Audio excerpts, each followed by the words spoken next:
The night Adrian Voss discovered his empire was built on lies, he stood in his penthouse office watching the city lights flicker below like dying stars. His uncle's voice still echoed in his head, calm, measured, victorious. The marriage contract sat on his desk, stained with bourbon he'd thrown against the wall. Elara Kane's name mocked him from the signature line. He'd thought he was negotiating a strategic alliance. Instead, he'd walked straight into a trap designed to destroy everything he'd spent 32 years building. And the woman he'd married 3 months ago? She'd vanished. If you want to see how far Adrian falls before he learns to stand again, hit that like button and drop a comment with your city so I can see how far this story travels. Now let's go back to where it started. 3 months earlier, Adrian Voss had never questioned his right to rule. The Voss empire stretched across the eastern seaboard like a cancer that had learned to wear expensive suits. Shipping, real estate, private security firms that asked fewer questions than they should. His family's reach was everywhere and nowhere, visible only when it wanted to be seen. Adrian had inherited the throne at 26 when his father's heart gave out during a particularly aggressive hostile takeover. 6 years later, he doubled their holdings and eliminated anyone stupid enough to think the young Voss might be softer than the old one. He wasn't. The boardroom on the 47th floor of Voss Tower smelled like leather and old money. Adrian sat at the head of the table, his posture relaxed in a way that made people nervous. He didn't need to lean forward to command attention. The 12 men around the table, they were always men, with 1 or 2 token exceptions, understood that his stillness was more dangerous than another man's rage. "The Harbor District acquisition," Adrian said, his voice carrying the flat, unaffected tone of someone stating facts rather than making requests. Status. Marcus Chen, his CFO, shifted papers that didn't need shifting. "We're at 82%. The remaining holdouts are not a status report, a completion date." "Sir, the remaining properties are residential. Families who've been there for—" "I didn't ask for their biographies, Marcus. I asked when we'll own what we already paid for." Marcus's jaw tightened. He was good at his job, which was the only reason Adrian kept him around despite his occasional attacks of conscience. 2 weeks, maybe 3, if 1 week. Adrian's eyes didn't leave Marcus's face. "Whatever it takes. We have contracts to fulfill." Some of these people have nowhere else to. Then they should have read the fine print before they signed their leases. Adrian stood, buttoning his suit jacket with movements so precise they looked choreographed. "This meeting is over. Marcus, a word." The others filed out with the practiced efficiency of people who knew better than to linger. When the door closed, Adrian turned to face his CFO, who was still seated, still holding those useless papers. "You're developing a conscience," Adrian said. It's inconvenient." "I'm developing a sense of liability. There's a difference."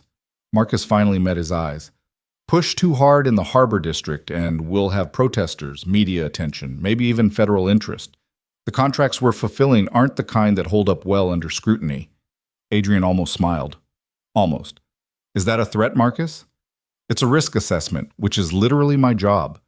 Your job is to make the numbers work. My job is to decide which risks we take." Adrian walked to the window, looking down at the city that belonged to him in every way that mattered. 1 week. If you can't make it happen, I'll find someone who can." He heard Marcus leave without another word. Good. Loyalty was useful, but only when it didn't interfere with results. His phone buzzed. A text from Julian, his head of security. "Uncle's here, says it's urgent." Adrian felt something cold settle in his chest. Matthias Voss didn't do urgent.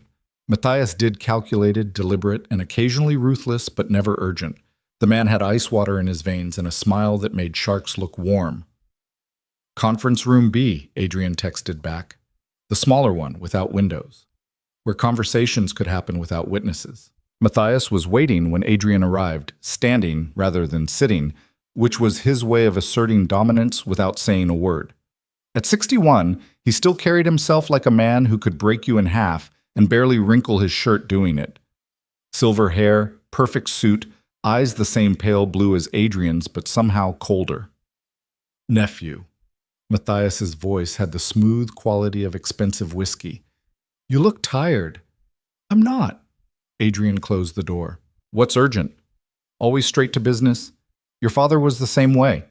Matthias tilted his head slightly like he was examining something mildly interesting under glass. It's probably why he died at 54. He died because he had a defective heart. He died because he never learned when to let other people carry the weight. Matthias moved to the table, trailing one finger along its edge. You're making the same mistake. Adrian didn't sit. If this is about Harbor District, Marcus already... This is about you getting married. The words landed like a flashbang in a silent room. Adrian kept his expression neutral, but his mind was already racing through possibilities, angles, threats. I'm not getting married. You are. 3 weeks from now, in fact. Matthias pulled a folder from his briefcase. Leather, Italian, probably cost more than most people's cars. He placed it on the table between them, like a dealer laying down a winning hand. Her name is Alara Kane, 28. Graduate degree in international finance from Cambridge, currently working as a consultant for Meridian Holdings. Adrian didn't touch the folder. No, I'm afraid it's not a request. Everything's a request, Matthias. Some requests just come with more pleasant consequences than others. His uncle smiled then, and it was the smile that had always unsettled Adrian, even as a child. Too genuine, too warm, like a mask that fit so perfectly you forgot there was a face underneath. Let me rephrase, Matthias said. You're going to marry Alara Kane, or the documents I've compiled regarding our family's offshore holdings, the ones that would interest several federal agencies, will find their way to some very motivated prosecutors. Adrian felt rage bloom hot and immediate in his chest, but he channeled it the way his father had taught him, into cold, precise calculation. You're blackmailing me. I'm guiding you. There's a difference. Matthias's smile didn't waver. The Kane family has connections we need, political capital, international banking relationships, access to markets we've been trying to penetrate for years. This marriage secures all of that.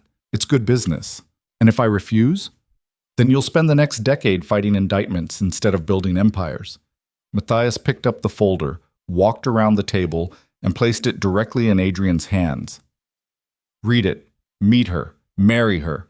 In that order. The wedding is already arranged. Your mother is thrilled, by the way. My mother doesn't know about this. Your mother knows exactly what I've told her to know, which is that you've finally decided to settle down with an appropriate young woman from an appropriate family. Matthias headed for the door, then paused with his hand on the handle. One more thing. Don't try to find dirt on the Kanes. Don't try to wriggle out of this through legal maneuvering. Don't try to have Alara quietly removed from the equation. I'll know. And the consequences will be immediate. This is insane. This is strategy. Matthias opened the door. Welcome to the only decision you'll make this month that you won't actually get to make. I'll see you at the engagement party. He left. The door clicked shut with a sound like a cell locking. Adrian stood alone in the windowless room, holding a folder that felt like it weighed 1,000 pounds. He wanted to throw it against the wall, burn it, shred it into pieces so small they could never be put back together. Instead, he opened it. The first page was a photograph. Professional, corporate headshot. Alara Kane stared out at him with dark eyes that revealed absolutely nothing. Dark hair pulled back in a style that was elegant without trying to be. Mediterranean features, maybe Greek or Italian ancestry somewhere in the bloodline. She wore a charcoal suit and a white shirt buttoned to the collar. No jewelry except small diamond studs that caught the light. She looked competent, controlled, completely unremarkable except for one thing. Her expression suggested she was analyzing whoever was looking at her photograph, rather than the other way around. Adrian flipped through the rest of the file. Education credentials that were genuinely impressive. Work history that showed steady advancement without obvious gaps or red flags. No social media presence worth mentioning. No scandals, no drama, no obvious leverage points. Either she was exactly who she appeared to be, or she was very good at hiding who she actually was. Neither option made him feel better. The engagement party happened exactly 2 weeks later in the ballroom of the Voss family estate in Greenwich. Adrian's mother had outdone herself with the decorating, white flowers everywhere, crystal chandeliers that probably cost more than a mortgage, champagne fountains that struck Adrian as fundamentally stupid but apparently impressed the right people. He stood near the bar, nursing a bourbon he didn't want, watching 300 guests pretend they were here for love instead of politics. You look miserable, said a voice beside him. Victoria Park, his oldest friend and probably the only person in the room who'd tell him the truth. She ran an art gallery in Chelsea and had exactly zero interest in the Voss family business, which made her almost unique in Adrian's life. I'm getting engaged to a stranger because my uncle is blackmailing me. Why would I be miserable? Victoria sipped her martini. Most people would at least pretend to be happy. Most people aren't me. Thank God for that. The world couldn't handle two of you. She tilted her head toward the entrance. Speaking of unavoidable disasters, here comes your bride. Alara Kane walked into the ballroom like she owned it, which took balls considering she was about to marry into a family that actually did. She wore a navy dress that probably cost a fortune while looking like it cost nothing at all. Her hair was down, dark waves that fell past her shoulders. She moved through this crowd with the kind of confidence that came from either vast experience or complete delusion. Adrian couldn't tell which. Their eyes met across the room. Something flickered in her expression. Recognition, assessment, maybe challenge. Then it was gone, replaced by a polite smile as Matthias appeared at her elbow, guiding her forward. Adrian? His uncle's voice carried false warmth. I'd like you to meet your fiancé. Alara extended her hand. Adrian took it, noting that her grip was firm without being aggressive. Her skin was warm. She wore no engagement ring yet. That performance would come later, apparently. Mr. Voss? Her voice had a slight accent he couldn't place. British education, but something else underneath. Ms. Kane, welcome to the family circus. Her smile sharpened slightly. I've heard circuses are quite profitable, if managed correctly. Only if you don't let the lions eat the trainers. Then I suppose we'll have to establish who's who, won't we? Matthias laughed, and it sounded genuine, which meant it definitely wasn't. I'll leave you two to get acquainted. Adrian, do try to be charming. Alara, do try not to hold his personality against him. He drifted away into the crowd. Victoria had also vanished, probably sensing this conversation needed privacy despite being held in a room full of people. Adrian and Alara stood facing each other like boxers waiting for the bell. So, she said, how much did they tell you about me? Enough to know this is a business arrangement. Good. Then we're starting from the same place. She plucked a champagne flute from a passing waiter's tray. I assume you've been threatened into this as thoroughly as I have? The admission caught him off guard. You're being blackmailed too? My family is being leveraged. There's a difference, but the outcome is the same. She took a sip, her eyes never leaving his face. Your uncle is very good at finding pressure points. He's had practice. I'm sure he has. She set the glass down on a nearby table, untouched except for that single sip. Here's what I propose. We go through with this performance. We get married. We maintain separate lives as much as possible while presenting a unified front in public. We protect our respective interests, and when the leverage expires, we reassess. Adrian studied her. She was offering a truce before they'd even started fighting, which meant either she was genuinely practical or she was playing a longer game than he was seeing. What leverage does he have on you? Adrian asked. The same question I was about to ask you. Her smile was sharp enough to cut. I think we should both keep our cards close, don't you? At least until we know if we're playing together or against each other. We're definitely playing against each other. Are we? I was under the impression we were both playing against your uncle. She tilted her head slightly. Unless you're more loyal to family than you are to self-preservation. I'm not loyal to anyone. Good. Neither am I. She extended her hand again. Then we have an understanding, Mr. Voss. He took her hand for the second time. This time he noticed the calluses on her palm. Small, barely there, but present. Not the hands of someone who only shuffled papers in corporate offices. What kind of consultant are you, Ms. Kane? The kind that solves problems other people can't. She released his grip. What kind of businessman are you? The kind that creates problems other people have to solve. Perfect. Then this should be a very interesting marriage. She started to turn away, then paused. One more thing. Whatever game your uncle is playing, I didn't choose to be a piece on his board. I don't like being used, so if you're planning to treat me like a pawn in whatever family drama this is, you should know that pawns occasionally make it across the board and become queens. Is that a threat? It's a chess metaphor, But if you need it to be a threat, I can accommodate that too.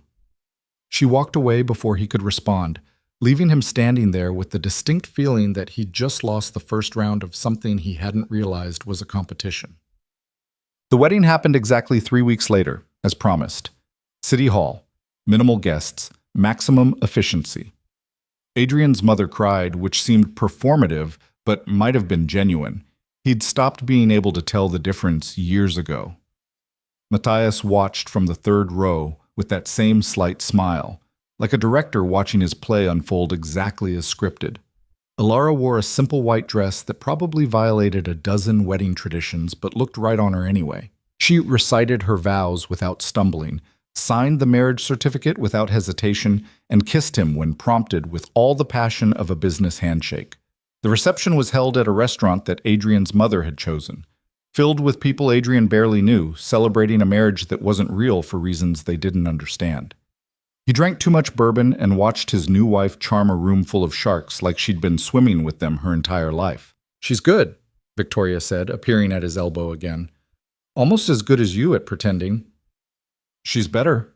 Adrian emptied his glass. "I don't trust her." "You don't trust anyone. This is different." "How?" He didn't have an answer for that. Alara chose that moment to glance over at him, raising her champagne flute in a small salute that no one else would notice. Her expression gave away nothing. "She knows something," Adrian said quietly. "About what?" "I don't know yet. But she knows something she shouldn't, and she's waiting to use it." Victoria followed his gaze. "Maybe she's just smart. Not everything is a conspiracy. In my family, everything is a conspiracy." "Then I guess you married the right person, or the worst possible person. I can never tell with you people." Victoria set down her drink. "I'm leaving before I get any more depressed. Try to at least pretend to be happy on your wedding day." She left. Adrian stayed, watching his bride work the room, filing away every interaction for later analysis. The way she leaned in when older men spoke, making them feel important. The way she deflected personal questions with practiced ease.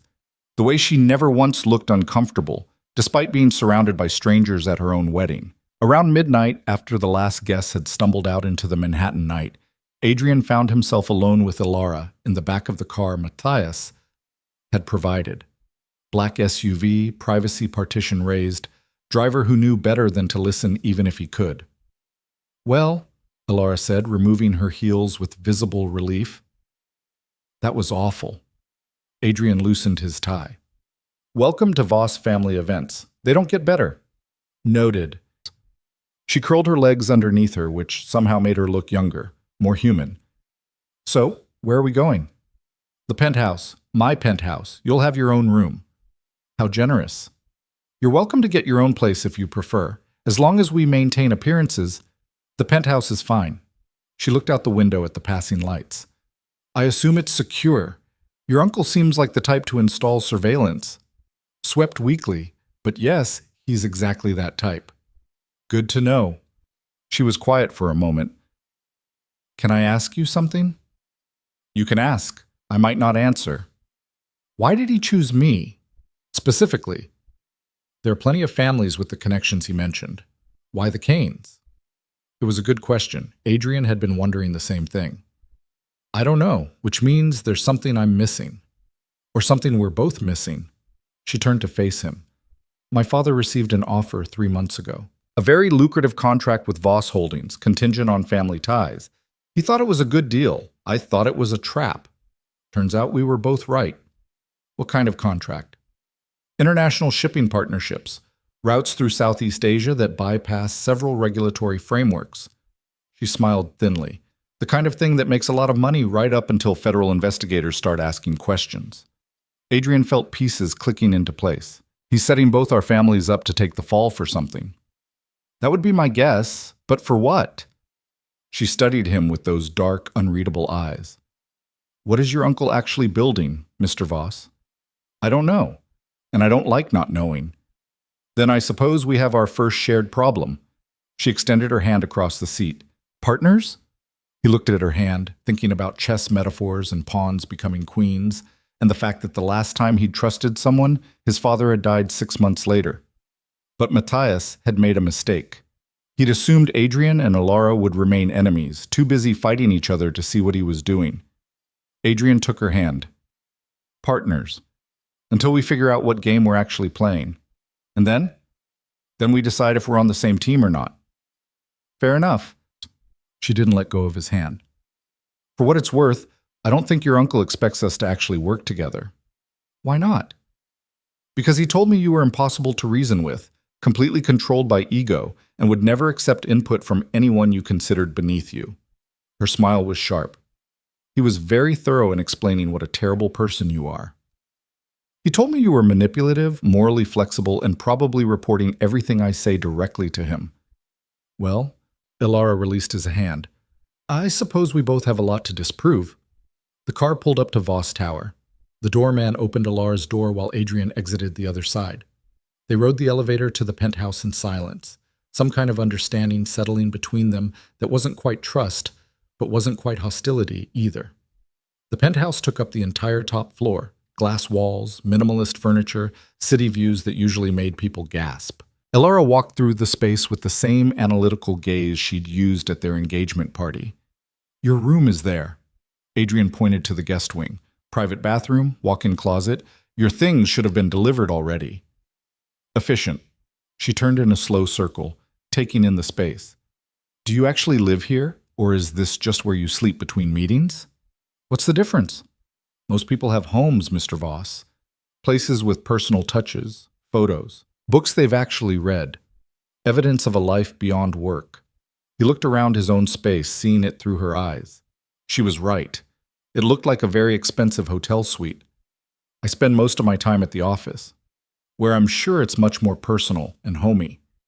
You're judging my decorating choices now? I'm observing that you live like someone who's afraid to get attached to anything that can't be measured in quarterly earnings. She met his eyes. Which makes me wonder what your uncle is actually threatening you with. It's clearly not your lifestyle. Adrian felt that cold rage bloom again. You've been married to me for 6 hours. You don't know anything about what I care about. I know you agreed to a sham marriage to protect it. I know you're lying to your mother about the nature of this arrangement. I know you're smart enough to be suspicious of your uncle, but not powerful enough to stop him. She moved closer. And I know that whatever leverage he has, it's not about money or power. It's something more personal than that. You're good at reading people. It's kept me alive this long. She didn't back down from his stare. I'm not your enemy, Adrian, but I'm not going to be your victim either. If we're going to survive whatever your uncle is planning, we need to be honest with each other about what we're protecting. Ladies first, she laughed, short and sharp. Nice try. Here's what I'll give you. My family's shipping business is legitimate on the surface, but profitable because of what happens underneath. Customs officials who look the other way. Containers that bypass inspection. Routes that technically violate sanctions. My father built it over 30 years. Your uncle knows all of it, and if I don't cooperate, he'll make sure the right people find out. Adrian processed this. So we're both trapped by family businesses we didn't build but are responsible for maintaining. Appears that way. She walked to the window, looking down at the city far below. Your turn. What's he holding over you? Adrian joined her at the window. His reflection stared back at him, 32 years old, master of an empire he'd inherited, prisoner of a legacy he couldn't escape. Offshore accounts, he said finally. Relationships with foreign entities that would interest the State Department. Contracts that violate about 15 different international laws. My father set them up. My uncle helped manage them. I inherited them along with everything else. And if you refuse the marriage, he turns over enough documentation to put me in federal prison for the next 20 years and destroy everything my father built in the process. Ilara was quiet for a long moment. So we're both protecting dead men's empires. Looks that way. That's, she trailed off. Pathetic? I was going to say complicated, but pathetic works too. She turned to face him. Here's what I don't understand. Your uncle clearly benefits from both of our families staying powerful. Why would he threaten to destroy us both? Because he's planning something bigger, something that requires our families working together, something neither of us would agree to if we had a choice. So he's removing our choice. And hoping we're too busy fighting each other to notice what he's actually doing. Alara smiled, and it was the first genuine expression he'd seen from her. Then I suppose we'll have to disappoint him. They stood together at the window, two prisoners in a golden cage, watching the city that belonged to them in every way except the ones that mattered. Adrian thought about pawns and queens and the fact that his uncle had just made a very dangerous assumption. He'd assumed they'd remain enemies. What he didn't know was that the Voss family had always produced two kinds of people, the ones who accepted the empire as it was and the ones who burned it down to build it better. Adrian had always thought he was the first kind. Looking at Alara's reflection in the glass, sharp and calculating and completely unafraid, he wondered if maybe he'd been wrong about that. "We should get some sleep," he said finally. "Tomorrow we start figuring out what Matthias is actually planning." Agreed. She headed toward her room, then paused at the doorway. "Adrian?" It was the first time she'd used his first name. "Yes?" "Thank you for being honest with me about the leverage." "You were honest first." "I know. I was testing to see if you'd reciprocate." Her smile was tired but real. "You passed. Good night." She closed the door. Adrian stood alone in his empty penthouse, looking out at the empire he ruled and the cage he couldn't escape, and wondered if his uncle had just made the first mistake of his otherwise perfect life. Because Matthias had given him a partner, someone with just as much to lose and just as much to gain. Someone smart enough to be dangerous and desperate enough to be bold. He'd meant to divide them. Instead, he might have just created the one thing Adrian had never had before, an equal. Adrian poured himself another bourbon, thinking about chess games and family legacies and the fact that pawns only became queens if they survived long enough to cross the board. The game had started. His uncle had made the first move. Now it was Adrian's turn. And for the first time in his carefully controlled life, he had no idea what came next. He drank his bourbon and watched the city sleep and waited for morning to show him what kind of player his new wife really was. The morning after his wedding, Adrian woke to the smell of coffee he hadn't made and the sound of someone moving through his kitchen like they owned it. He pulled on a shirt and found Alara standing at the counter, laptop open, phone pressed to her ear, speaking rapid Italian to someone who was clearly not happy with whatever she was saying. She'd already dressed for the day in dark pants and a white blouse, hair pulled back, looking like she'd been awake for hours. She saw him, held up one finger, then finished her conversation with something that sounded like a polite threat wrapped in pleasantries. When she ended the call, she poured a second cup of coffee and slid it across the counter toward him. "Supplier in Milan," she said by way of explanation. "My father's been trying to renegotiate our shipping rates for 6 months. I just got them to agree to his terms." Adrian took the coffee. It was black, no sugar, exactly how he drank it. She'd noticed. "It's 6 in the morning. It's noon in Milan, and I don't sleep much." She turned her laptop so he could see the screen. "I spent the night going through public records on Voss Holdings. Your uncle's name appears on exactly 17 documents in the past 10 years. For someone who supposedly helps run the company, that's remarkably clean. He prefers to work through intermediaries. Smart, makes it harder to trace, but not impossible." She pulled up another screen. These 3 shell companies all made significant investments in Voss Holdings over the past 18 months. Different names, different jurisdictions, but the money all came from the same source. Adrian leaned closer. The trail was subtle, buried under enough legitimate transactions that most forensic accountants would miss it, but Alara had found it anyway. "Where's the money coming from?" "That's the interesting part. Best I can tell, it's coming from Voss Holdings itself. Your uncle is essentially washing company money through shells and reinvesting it back into the company."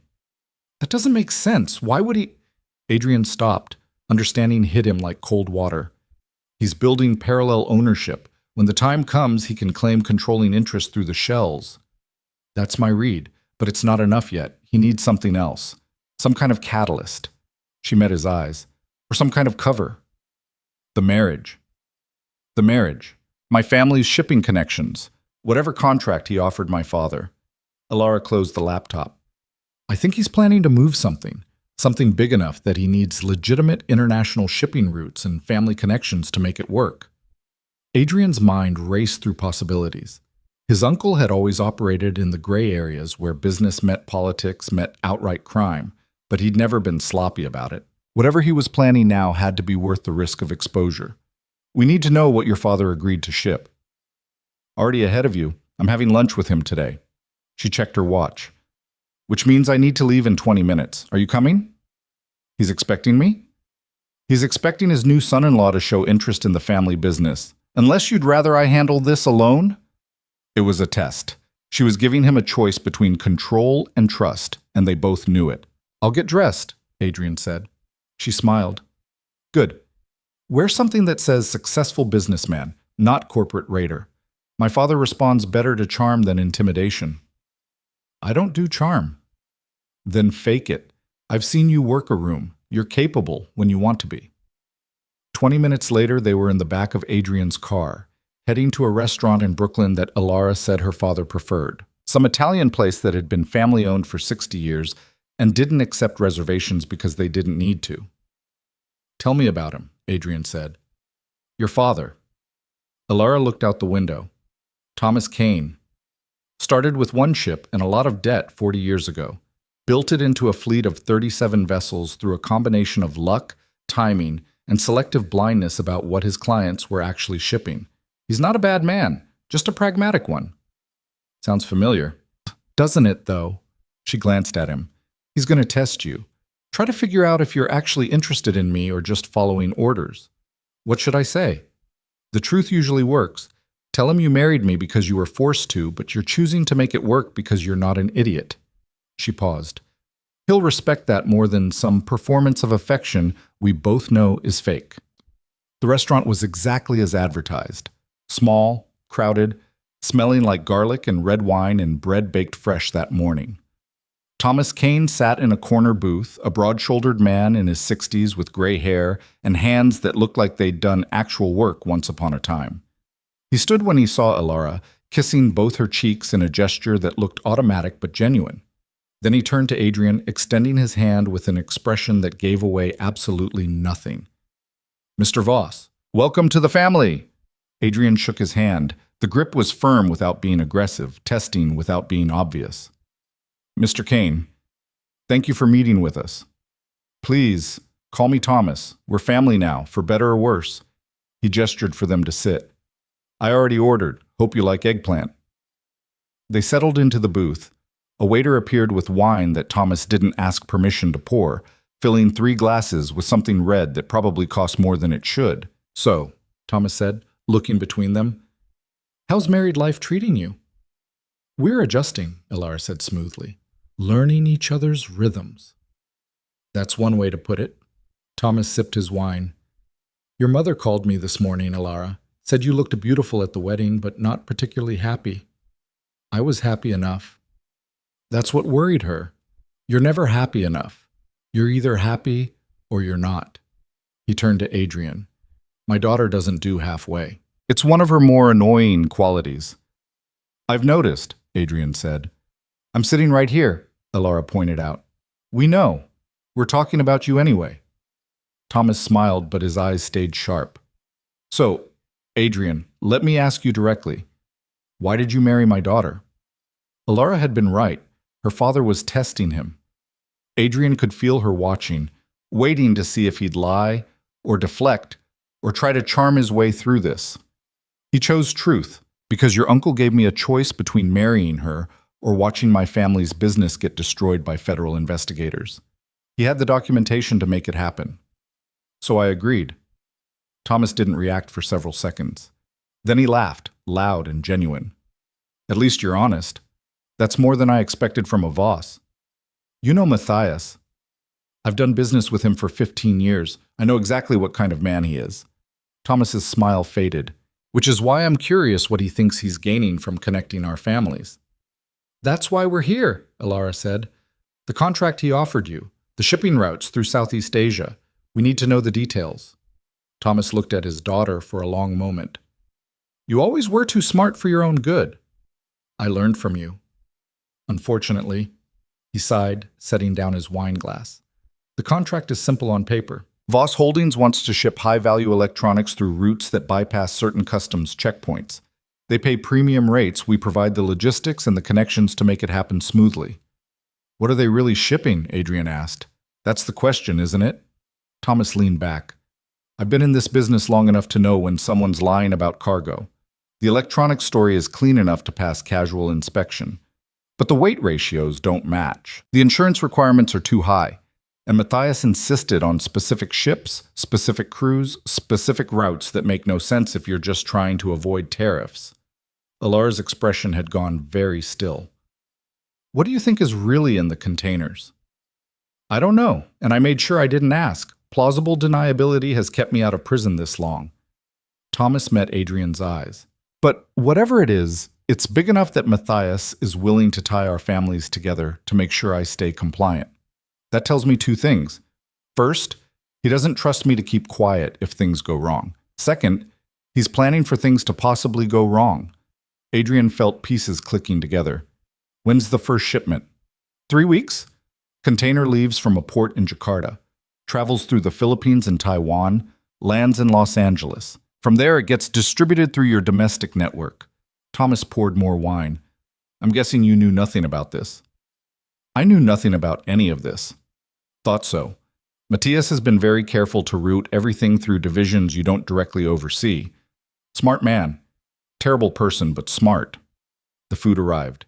They ate in silence for a few minutes while Adrian's mind raced through implications. His uncle was using Voss Holdings to move something illegal through international waters, using the Kane family's shipping network as cover. If it went wrong, both families would take the fall. If it went right, Matthias would own enough leverage over both of them to control everything they'd built. We need to know what's in the containers, Adrian said finally. Agreed. But opening them isn't an option. They're sealed with customs locks that trip alerts if tampered with. Thomas looked at his daughter. Unless you know someone who can bypass those systems. I might. Alara's voice was carefully neutral. But it would be risky. If Matthias finds out we're investigating, he already knows we're suspicious, Adrian interrupted. He has to. He's too smart to think we'd just accept this arrangement without questions. True. But there's a difference between being suspicious and actively sabotaging his plans. She met his eyes. We need to decide right now what we're doing. Are we trying to stop whatever he's planning, or are we trying to protect ourselves when it blows up? It was the question Adrian had been avoiding since last night. His uncle had built this trap carefully. Any move Adrian made could spring it, but doing nothing meant accepting whatever Matthias had planned. I'm not letting him use my family's company to move contraband I know nothing about, Adrian said. Whatever the risk, even if it means the evidence he's holding gets released. He's going to release it anyway, eventually. This is just the opening move. Adrian turned to Thomas. No offense, but your family's in the same position. He's setting you up to take the fall alongside us. Thomas nodded slowly. No offense taken. I came to the same conclusion about 3 days after I signed the contract. He looked at his daughter. What do you think? I think we're all being played, and I think the only way out is to find out what he's really moving and use it as leverage against him. Alara's expression was hard. But we need to be smart. We can't let him know we know. We need to play along until we have something concrete. Agreed, Adrian said. Can you get someone to look at the containers before they ship? Maybe. I have a contact in Jakarta who specializes in solving these kinds of problems. She pulled out her phone, typing something quickly. But it's going to cost, and if he gets caught, it traces back to us. How much? She named a figure that would have made most people blink. Adrian didn't. Done. Set it up. Thomas watched this exchange with something like approval in his eyes. You two work well together. Almost makes me think this marriage might have been worth it. Don't get sentimental, Dad. We're still just trying to survive. But Alara was smiling slightly when she said it. They finished lunch talking about safer topics. The weather, the restaurant, Alara's mother's insistence on throwing them a proper reception party. By the time they left, Adrian had a better sense of his father-in-law. Thomas Kane was exactly what Alara had described. Practical, pragmatic, not particularly moral, but not particularly cruel either. Just a man trying to protect what he'd built in a world that didn't reward honesty. In the car, Alara was already on her phone again, typing messages in what looked like Portuguese. Your contact? Adrian asked. His name's Miguel, former customs inspector who decided the private sector paid better. He can get into the containers without tripping alerts, but he needs 72 hours notice and a clean exit strategy. She looked up. which means we need to know exactly when and where those containers are being loaded. I can get that information. I still have access to the shipping manifests. Your uncle will notice if you're looking at routes you don't normally oversee. Then I'll have Marcus do it. He's already nervous about Harbor District. I'll tell him I'm expanding oversight to international operations. Alara considered this. That works. But we need to be careful. One wrong move and Matthias will know we're actively working against him. The car pulled up to Voss Tower. They rode the elevator in silence, both lost in their own calculations. When they reached the penthouse, Adrian headed straight for his office while Alara disappeared into her room with her laptop. He spent the next 3 hours on calls with Marcus, carefully extracting information about international shipping routes without explaining why he suddenly cared about logistics he'd ignored for years. Marcus was suspicious but compliant, which was all Adrian could ask for. By evening, he had what he needed. The containers would be loaded in Jakarta in exactly 17 days. Miguel would need to be on site at least 3 days before that. He found Alara in the kitchen, eating leftover takeout straight from the container while reading something on her phone. Jakarta, he said. 17 days. Can Miguel be ready? Already asked. He's in. Wants half up front, half on delivery of information. She set down her phone. I also pulled the shipping company's crew manifests. Your uncle handpicked every person on that vessel. Captain, first mate, even the dock workers loading cargo. All of them have been on Voss payroll for years. He's not taking chances. Would you? She closed the takeout container. I've been thinking, whatever he's moving, it has to be worth enough to justify this level of orchestration. We're talking millions in setup costs alone. Adrian leaned against the counter. What moves in containers that's worth millions and requires this much secrecy? Weapons, drugs, people. She met his eyes. Or something worse. The thought had occurred to Adrian, but hearing her say it made it real in a way he'd been avoiding. His uncle was capable of a lot of things, but human trafficking felt wrong. Too messy, too much risk, not enough profit margin. Not people, he said. Matthias is cold, but he's not stupid. Moving people internationally requires infrastructure we don't have. Then what? I don't know, but we'll find out in 17 days. They stood in the kitchen of Adrian's sterile penthouse, two people who'd been married for less than 48 hours, plotting against the man who'd forced them together. It should have felt stranger than it did. We should eat something that's not leftover Chinese food, Alara said eventually. There's a Thai place 2 blocks over that delivers. You're thinking about food right now? I'm always thinking about food. It's one of my few reliable pleasures. She pulled up a delivery app. Besides, we need to maintain normalcy.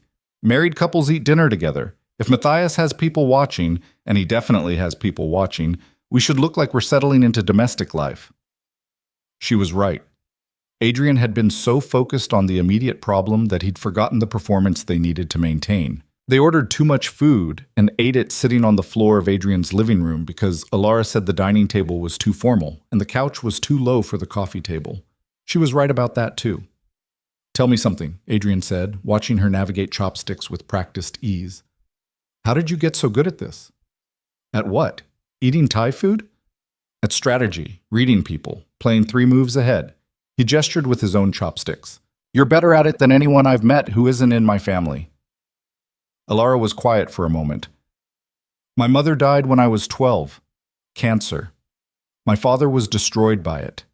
He spent the next 3 years building the business like a man possessed because it was the only thing he knew how to control.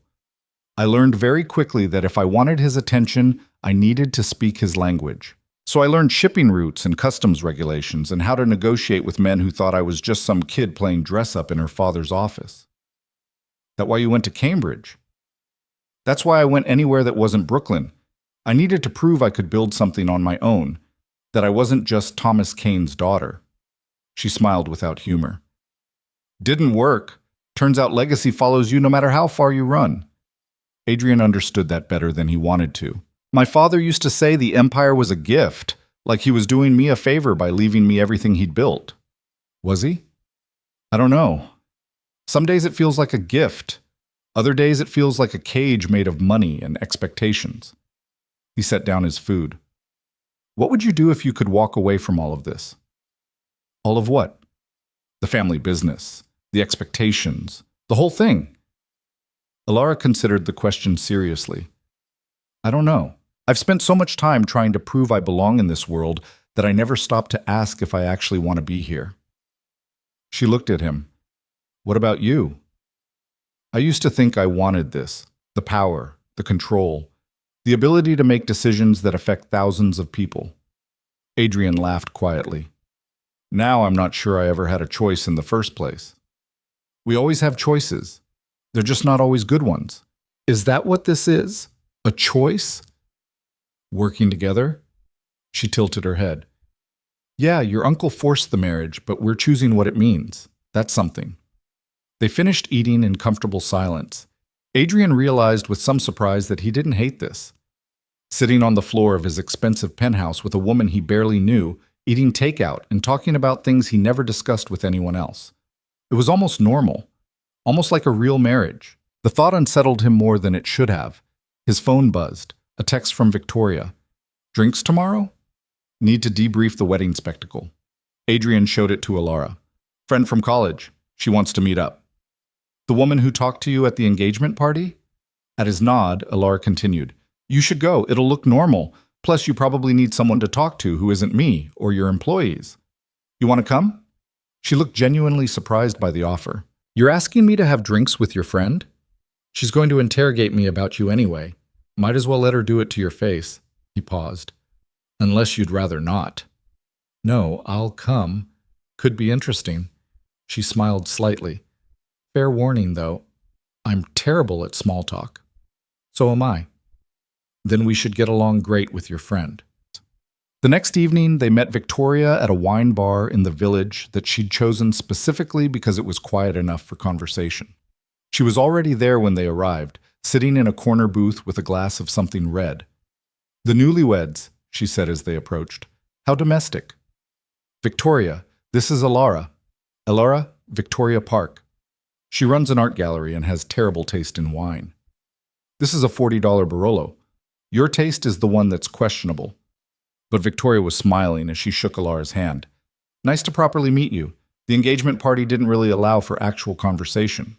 They ordered drinks. Victoria launched immediately into the kind of friendly interrogation she was famous for, asking Alara about her work, her interests, her opinion on Adrian's decorating choices. He lives like a minimalist robot, Victoria said. Tell me you're going to fix that. I live in a Brooklyn apartment with furniture from graduate school, Alara replied. I'm not sure I'm qualified to judge anyone's aesthetic choices. At least you have furniture from an actual period of your life. Adrian's apartment looks like it was decorated by an algorithm. It was, Adrian said. The interior designer used AI mood boards. Both women stared at him. You're joking, Victoria said. I'm not. She said it was cutting edge. It's cutting something. Victoria turned to Alara. Please tell me you're going to save him from himself. I'm working on it. Alara's smile was genuine. But I'm realizing it might take more than new furniture. They talked for 2 hours, the conversation flowing easier than Adrian expected. Victoria had a way of making people comfortable without making it obvious she was trying. By the end of the night, even Alara had relaxed, laughing at stories from Adrian's college years that he'd forgotten she knew. I like her, Victoria said when Alara excused herself to the restroom. She's smart, and she's not intimidated by you, which is rare. She has no reason to be intimidated. Everyone's intimidated by you, Adrian. You cultivate it. Victoria sipped her wine. But she looks at you like you're a problem to solve, not a threat to avoid. It's refreshing. It's a business arrangement.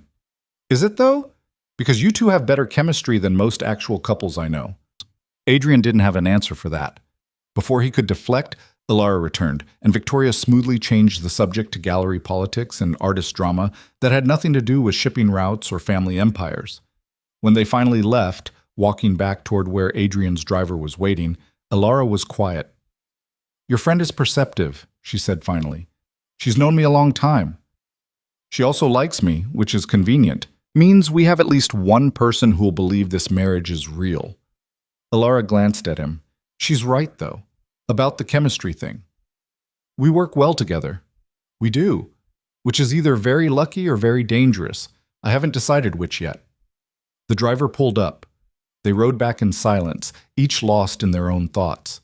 When they reached the penthouse, Alara headed straight for her room, then paused in the doorway. "Thank you," she said, "for including me tonight. You didn't have to. We're partners, remember? Partners in crime, maybe, but that was just normal. It was nice." She smiled, tired but real. "Good night, Adrian."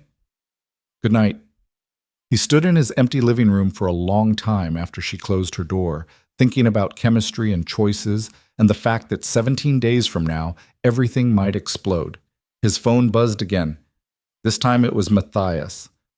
"Family dinner this Sunday. Your mother insists. Bring your wife." Adrian stared at the message, feeling that familiar cold rage settle in his chest. His uncle was already tightening the screws, reminding them that they were still performing for an audience. He typed back, "We'll be there." Then he poured himself a bourbon and stood at the window, watching the city sleep, counting down the days until Jakarta and wondering if he and Alara were smart enough to outplay a man who'd been winning this game for 40 years. Somewhere in her room, he heard Alara on the phone again, speaking Portuguese to Miguel, coordinating details that could save them or destroy them depending on what they found. They had 17 days. It would have to be enough. The family dinner happened on a Sunday that felt too bright for the conversation Adrian knew was coming.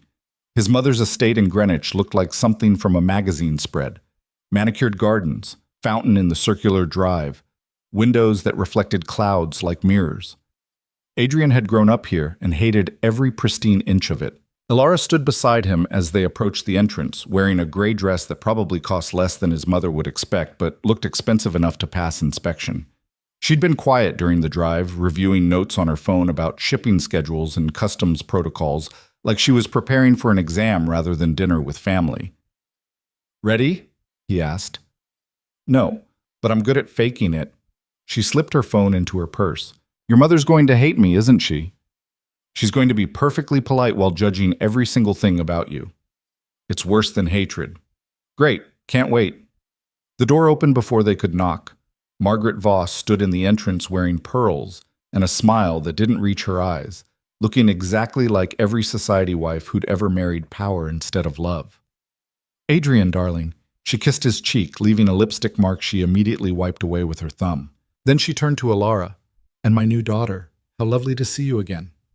Mrs. Voss, thank you for having us. Please, call me Margaret. We're family now." She stepped aside to let them in. "Matthias is already here, in the study with your father's old scotch, naturally." Adrian felt Alara tense slightly beside him.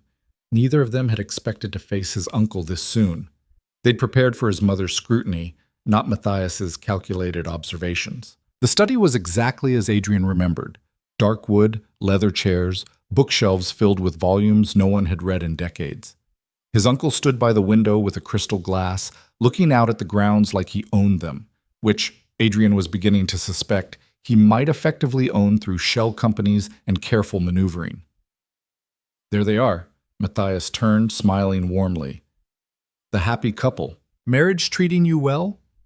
"Well enough," Adrian said, accepting the scotch his uncle poured without asking. Alara declined with a polite shake of her head. "Smart girl, this stuff will kill you slowly." Matthias raised his glass in a mock toast. "Though I suppose we're all dying slowly in one way or another." "Cheerful as ever, Uncle." "I prefer realistic." He settled into one of the leather chairs, gesturing for them to sit. "I wanted to talk to you both before dinner, about business." "What about it?" Adrian remained standing. Alara mirrored his posture, which Matthias noted with an approving nod. "The Harbor District acquisition. I hear you've expanded oversight to international operations as well. Interesting timing." There it was, the first test. Adrian had known Marcus couldn't pull shipping manifests without someone noticing, but he'd hoped for more time before his uncle called him on it. "Due diligence," Adrian said evenly. "We're moving into new markets. I want to understand the full scope of our operations." "Admirable. Though I wonder if your sudden interest has anything to do with your new family connections." Matthias looked at Alara. "Your father's shipping network is quite extensive. I imagine you've been sharing insights." "My father's business is his own," Alara replied. "I'm just trying to understand the company I married into." "Of course. Natural curiosity." Matthias sipped his scotch. Just remember that some operations require discretion. Publicly traded companies have obligations to shareholders, but private ventures have obligations to different stakeholders. Meaning what exactly? Adrian asked. Meaning that not everything that happens under the Voss name needs to be reported in quarterly earnings. Some arrangements are better left to those who understand their full context. He set down his glass. I've been managing certain aspects of the business for years while you focused on the public-facing operations. Let's keep it that way. It was as close to a direct warning as Matthias would give. Stay in your lane, don't ask questions. Pretend you don't see what's happening in the shadows. Adrian felt Alara's hand brush against his, so brief it could have been accidental. But he understood. She was reminding him to play along, to not push too hard too fast. Understood, Adrian said. I'm not trying to step on anyone's toes. Good. I'd hate for family dynamics to get complicated. Matthias stood. Now, let's talk about something more pleasant. How's the Harbor District progressing? They spent the next 20 minutes discussing property acquisitions and tenant relocations, surface-level business that meant nothing while implying everything. Matthias was reminding Adrian where the real power sat, that his uncle could shut down projects or greenlight expansions with a single conversation. Margaret appeared in the doorway. Dinner's ready, and Matthias, stop talking business. It's Sunday. Business never stops, Margaret. That's why your husband succeeded. My husband also died of a heart attack at 54. Perhaps business should stop occasionally. They moved to the dining room, where the table was set with china that had been in the Voss family for 3 generations. Adrian sat across from Alara, with Matthias at the head of the table, like he belonged there. His mother had positioned herself at the other end, already looking tired in a way that suggested this wasn't the first time Matthias had taken his dead brother's seat. The meal started with the kind of polite conversation that felt like warfare conducted with forks and wine glasses. Margaret asked Alara about her education, her work, her family background. Each question was friendly on the surface and invasive underneath. Cambridge, Margaret said, cutting her salmon with surgical precision. That must have been quite different from Brooklyn. It was, Alara agreed, but I liked the challenge. International finance, wasn't it? Quite ambitious for a young woman. I had good professors, and I needed to prove I could compete in spaces that weren't traditionally welcoming. How modern of you. Margaret smiled. Adrian never had that kind of drive. Everything was simply handed to him. That's not fair, Mother, Adrian said quietly. Isn't it? Your father built this empire from nothing. You inherited it fully formed.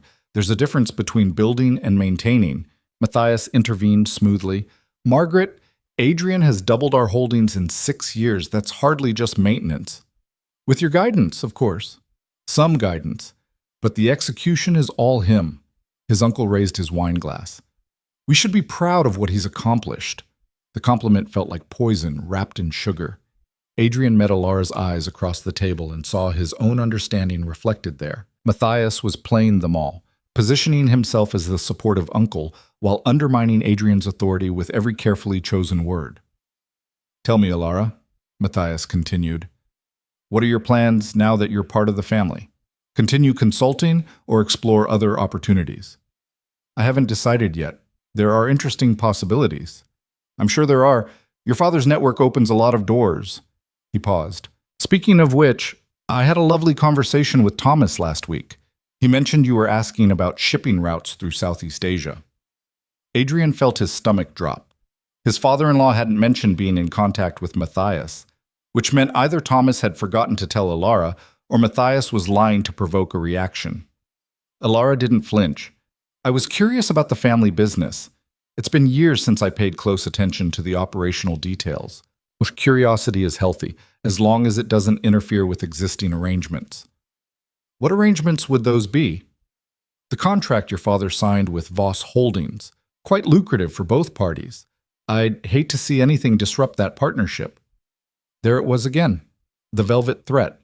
Matthias was letting them know he was watching, that he knew they were digging, that he could make both their lives much harder if they continued. Margaret seemed oblivious to the tension, or maybe she'd learned to ignore it years ago. More wine, dear? She asked Alara, who accepted with a gracious smile. The rest of dinner crawled by like a wounded animal.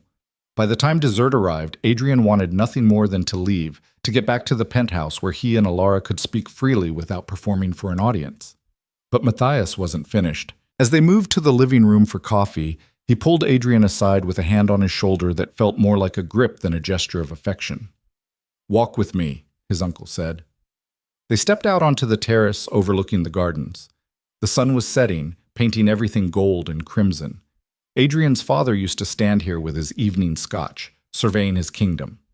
Now Matthias occupied the same space, and it felt like watching someone wear his father's clothes. "You're making moves," Matthias said without preamble. "Careful ones, but moves nonetheless." "I don't know what you mean." "Don't insult my intelligence, Adrian. You're looking into shipping routes, asking questions about international operations, and you've gotten much closer to your new wife than I expected." He turned to face him. "I'll be honest with you, I didn't think you'd work together. I thought you'd spend 6 months fighting for dominance while I consolidated the pieces I need. But you've surprised me." Adrian said nothing. Sometimes silence was safer than speech. "Here's what's going to happen," Matthias continued. "You're going to stop investigating things that don't concern you. You're going to focus on Harbor District and the public-facing operations like a good CEO, and you're going to remember that the leverage I have over you hasn't disappeared just because you found an ally in your wife. And if I don't, then I start releasing documents, first to the IRS, then to the State Department, then to every journalist who's ever wanted to take down a Voss." His uncle's voice remained conversational, pleasant even. "Your father built this empire on carefully maintained secrets.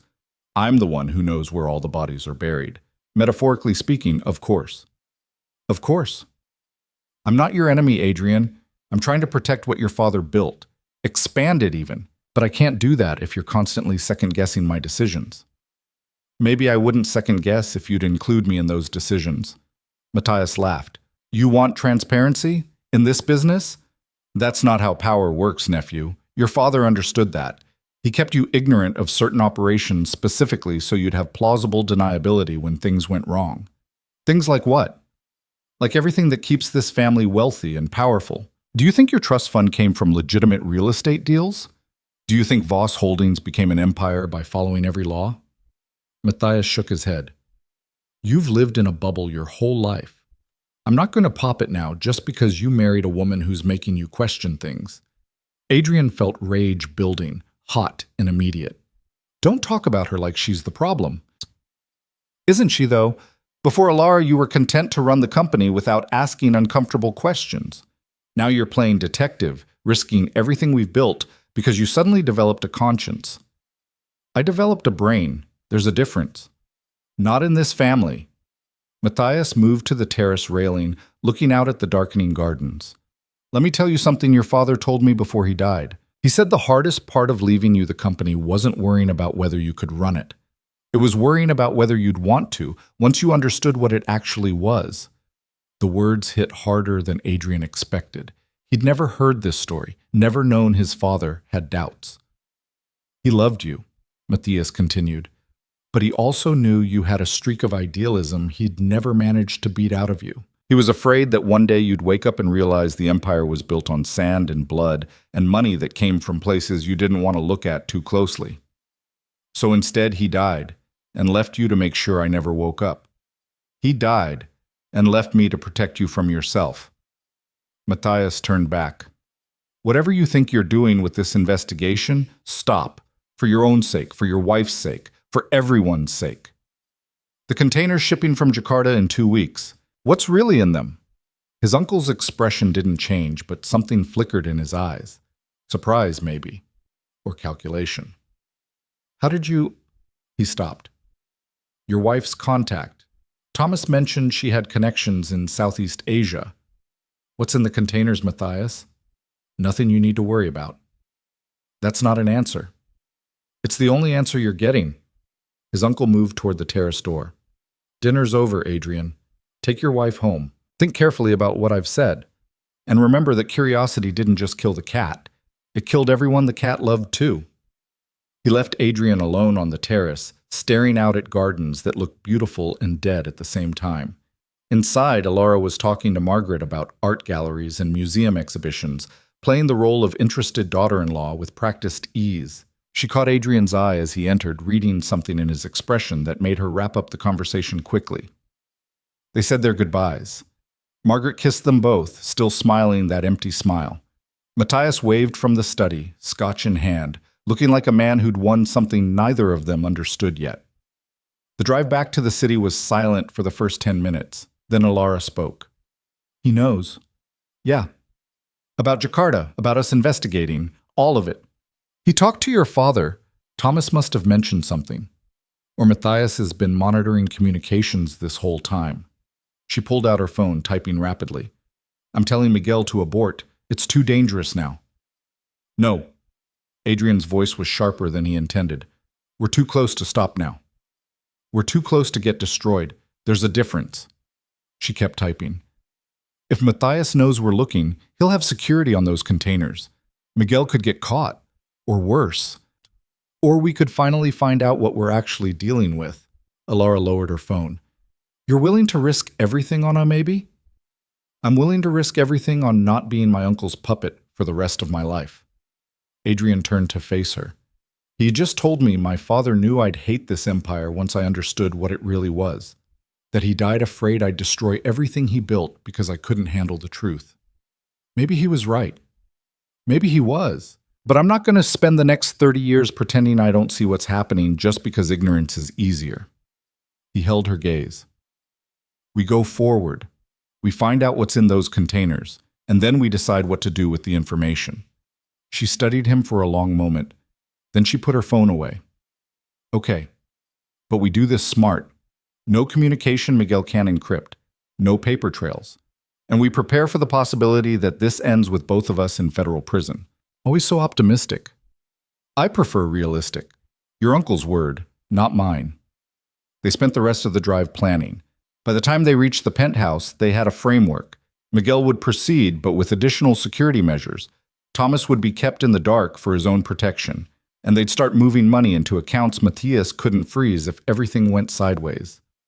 I need to make some calls, Alara said, heading to her room. Offshore accounts, encrypted communications, the whole spy movie package. How do you know how to do all this? She paused in her doorway. My father's business wasn't always legitimate. I learned young that survival sometimes means knowing how to hide things from people who want to find them. She smiled without humor. Turns out those skills translate well to marriage. Adrian stood alone again, the conversation with his uncle playing on repeat in his head. He poured bourbon he didn't really want and stood at his window, looking down at the city that his family had helped build through deals and contracts and arrangements that probably didn't look great in daylight. His phone rang. Victoria.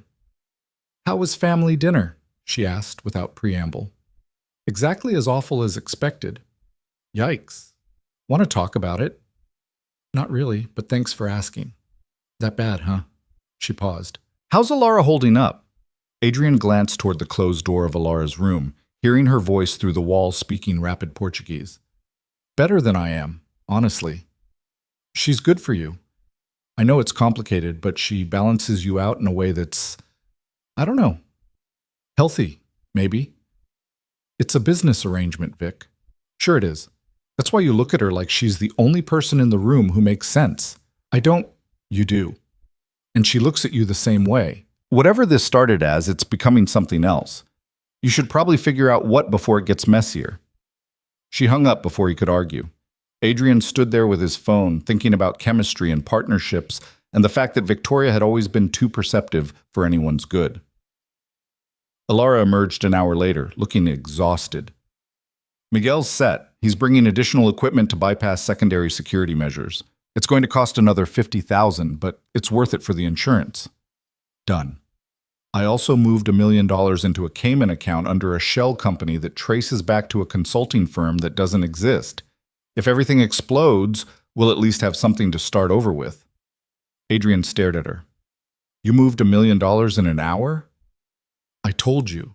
My father's business taught me useful skills. She collapsed onto the couch. I'm exhausted. Your family is exhausting. They're your family now, too. Don't remind me. But she was almost smiling. Your mother thinks I'm not good enough for you, by the way. She didn't say it directly, but the subtext was loud. My mother thinks everyone's not good enough for everyone. It's her default setting. What does your uncle think of me? That you're making me ask questions he'd prefer I didn't ask. Good. Then I'm doing my job. She closed her eyes. 2 weeks until Jakarta. Then we'll know what we're really dealing with. And if it's worse than we think, then we figure out how to use it as leverage. Or we burn everything down and start over. I haven't decided which yet. Adrian sat down beside her, close enough that their shoulders almost touched. You're very calm about the possibility of destroying everything. That's because I've already lost everything once. When my mother died, my whole world fell apart. I learned that you can survive the worst thing happening, and once you know that, nothing else is quite as scary. They sat in silence for a while, two people who'd been forced together by circumstances and were choosing to stay together out of necessity or strategy or something neither of them wanted to name yet. Thank you, Adrian said finally, for doing this. All of it. You could have just played along with Matthias, kept your head down, protected your father's business. So could you, but you didn't. Neither did you. She opened her eyes, turning to look at him. We're in this together now. Partners, remember? Partners. She stood, heading toward her room again. Get some sleep. We have 2 weeks to prepare for whatever's coming, and I have a feeling we're going to need all our energy. Alara? She turned back. Victoria thinks this is becoming something more than a business arrangement. Victoria's perceptive. Is she right? Alara considered the question. I think we're two people trying to survive a situation neither of us chose. And I think that survival has forced us to trust each other faster than normal. Whether that's something more, she shrugged. Ask me again after Jakarta. She closed her door. Adrian sat alone with his bourbon, counting down days and wondering if his uncle had miscalculated. Because Matthias had assumed they'd break under pressure, that the threat would be enough to make them fall in line. Instead, he'd given them a common enemy, a shared purpose, something to fight for that was bigger than their individual survival. Adrian's phone buzzed, a message from an unknown number. This is Thomas. Don't trust anything Matthias told you. He's been playing us all from the start. I have information. Meet me tomorrow. Alone. Adrian stared at the message, his mind racing. It could be legitimate, or it could be a trap, a test from Matthias to see if they'd take the bait. He forwarded it to Alara. 30 seconds later, she appeared in her doorway. That's my father's actual number, she said quietly. He never uses it for business, only for emergencies. You think it's real? I think we're about to find out. She grabbed her jacket. Let's go. If this is a trap, better to spring it now than wait for it to blow up later. The message said alone. Yeah, well, your uncle already knows we're working together. Might as well stop pretending we're not. They took Adrian's car, driving to Brooklyn without calling ahead, without telling anyone where they were going. The address Thomas had sent was a warehouse near the water, the kind of place where shipping containers waited for distribution and questions weren't encouraged. Thomas was waiting outside, smoking a cigarette despite claiming he'd quit 10 years ago. He looked older in the harsh dock lighting, more tired than Adrian had seen at lunch. You brought her, he said, sounding relieved rather than angry. We're a package deal now, Alara replied. What's going on, Dad? Thomas finished his cigarette, grinding it under his heel. Matthias came to see me 3 days ago, asked if I'd noticed you poking around in shipping manifests. I lied and said no. But he knew I was lying. How? Because he has someone inside my company, someone who's been reporting my communications back to him for months. Thomas pulled out his phone, showing them a series of text messages. I found out tonight. My head of operations, guy I've trusted for 15 years, Matthias has been paying him double his salary to keep tabs on everything I do. Adrian felt pieces clicking into place. That's how he knew we were investigating. That's how he's known everything. Every conversation I had with Alara about the containers, every time I looked at shipping routes, all of it. Thomas looked at his daughter. I'm sorry. I let him write to you. It's not your fault, Alara said quietly. It is, though. I should have been more careful. I should have suspected. He turned to Adrian. Your uncle isn't just moving cargo. He's building a pipeline, something that's going to run for years, maybe decades. Whatever's in those first containers is just the beginning. What do you know about the cargo? Adrian asked. Not much. But I know the weight doesn't match electronics, and I know the insurance valuation is higher than anything I've shipped in 30 years. Thomas pulled out a folder. These are the actual manifests, not the ones your uncle's been showing you, the real ones. Adrian opened the folder. The numbers were staggering, container weights that suggested military-grade equipment, insurance valuations in the tens of millions, and destinations that bypassed normal customs entirely, routing instead through private facilities that Voss Holdings owned under different names. "What is this?" Ilara breathed. "I think it's weapons," Thomas said. "But not just any weapons. Something specialized, something that requires this level of security and misdirection." Adrian thought about his uncle's warning on the terrace, the way he'd talked about protecting the family legacy, about secrets that kept them powerful, about his father knowing the empire was built on blood and sand. "We need to abort the Jakarta operation," he said. "If Matthias is moving weapons, Miguel could get killed trying to inspect those containers." "Already did," Thomas replied. "Called him 2 hours ago. He's out." Ilara looked like she'd been slapped. "You had no right." "I had every right. He's my contact, and I'm not sending him into a death trap." Thomas softened slightly. "Look, I know you two want answers, but some answers aren't worth dying for." "So what do we do?" Adrian asked. "Just let Matthias run weapons through our companies and hope we don't get caught. We document everything, build a case, and when the time is right, we take it to someone who can actually stop him." Thomas closed the folder. "I've already contacted a friend at Justice. Quiet conversation, nothing official yet, but she's interested." "That's insane," Ilara said. "If Matthias finds out you talked to federal prosecutors, he's going to find out eventually. Better it's on our terms than his." Thomas met Adrian's eyes. "Your uncle made a mistake when he forced you two together. He gave you a partner, someone who's just as invested in surviving this as you are. That's power he can't control." They talked for another hour in that warehouse, planning strategies and exit plans and ways to protect themselves when everything inevitably exploded. By the time they left, Adrian felt like he was carrying the weight of 2 empires on his shoulders. In the car, Ilara was silent. She stared out the window at passing streetlights, her expression unreadable. "You okay?" Adrian asked. "My father just committed career suicide to protect us. So no, I'm not okay. He's doing what he thinks is right." "Right doesn't matter if we're all in prison." She turned to face him. "We're in too deep now. You realize that, right? There's no walking away clean. Whatever happens with Jakarta, whatever Matthias is planning, we're tied to it. Our names are on these companies. Our family's legacies are wrapped up in cargo we can't control. Then we make sure we control the narrative. We document everything, build evidence, and when the time comes, we're the ones telling the story." "That's a nice idea, but stories don't matter when the people with power write the endings." Adrian didn't have an answer for that. They drove back to Manhattan in silence, each lost in calculations about futures that felt increasingly uncertain. Back at the penthouse, Ilara went straight to her room without saying goodnight. Adrian stood in his empty living room, thinking about the manifests in Thomas's folder and the weapons that were probably crossing oceans right now, and the fact that his family's empire was built on exactly the kind of foundation his father had feared he'd hate. His phone buzzed. Another unknown number. "Stop digging, or I start releasing evidence. Final warning. M."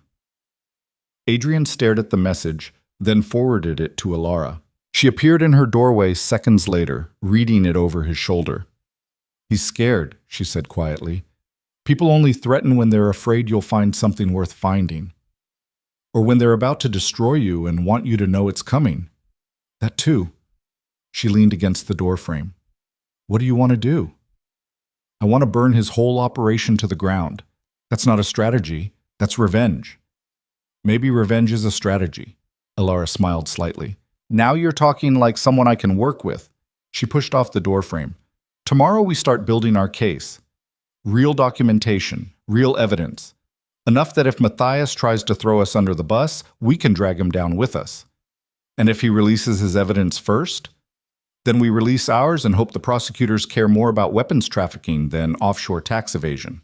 She headed back to her room. "Get some sleep, Adrian. We've got a war to plan." She closed her door.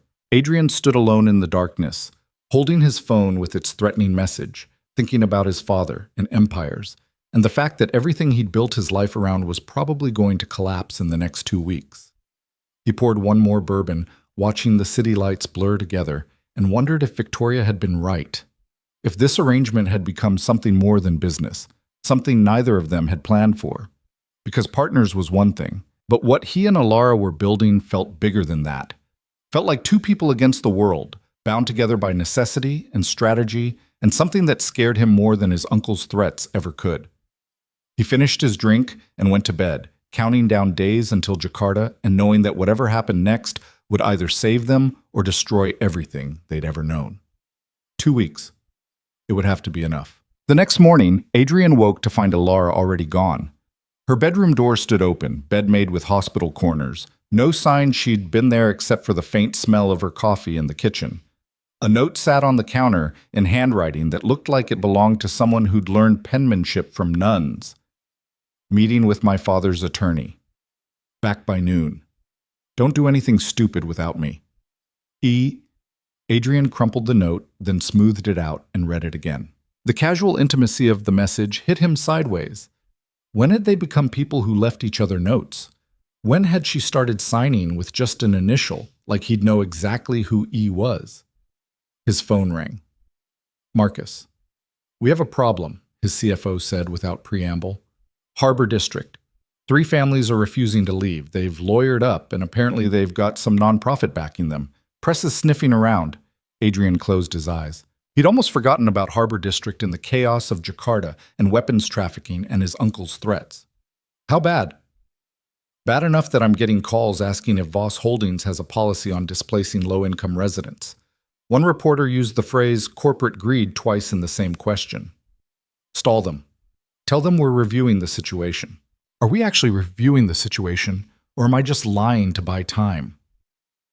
Adrian thought about his father, about empires built on sand and blood, about the fact that everything he touched seemed designed to hurt people who couldn't fight back.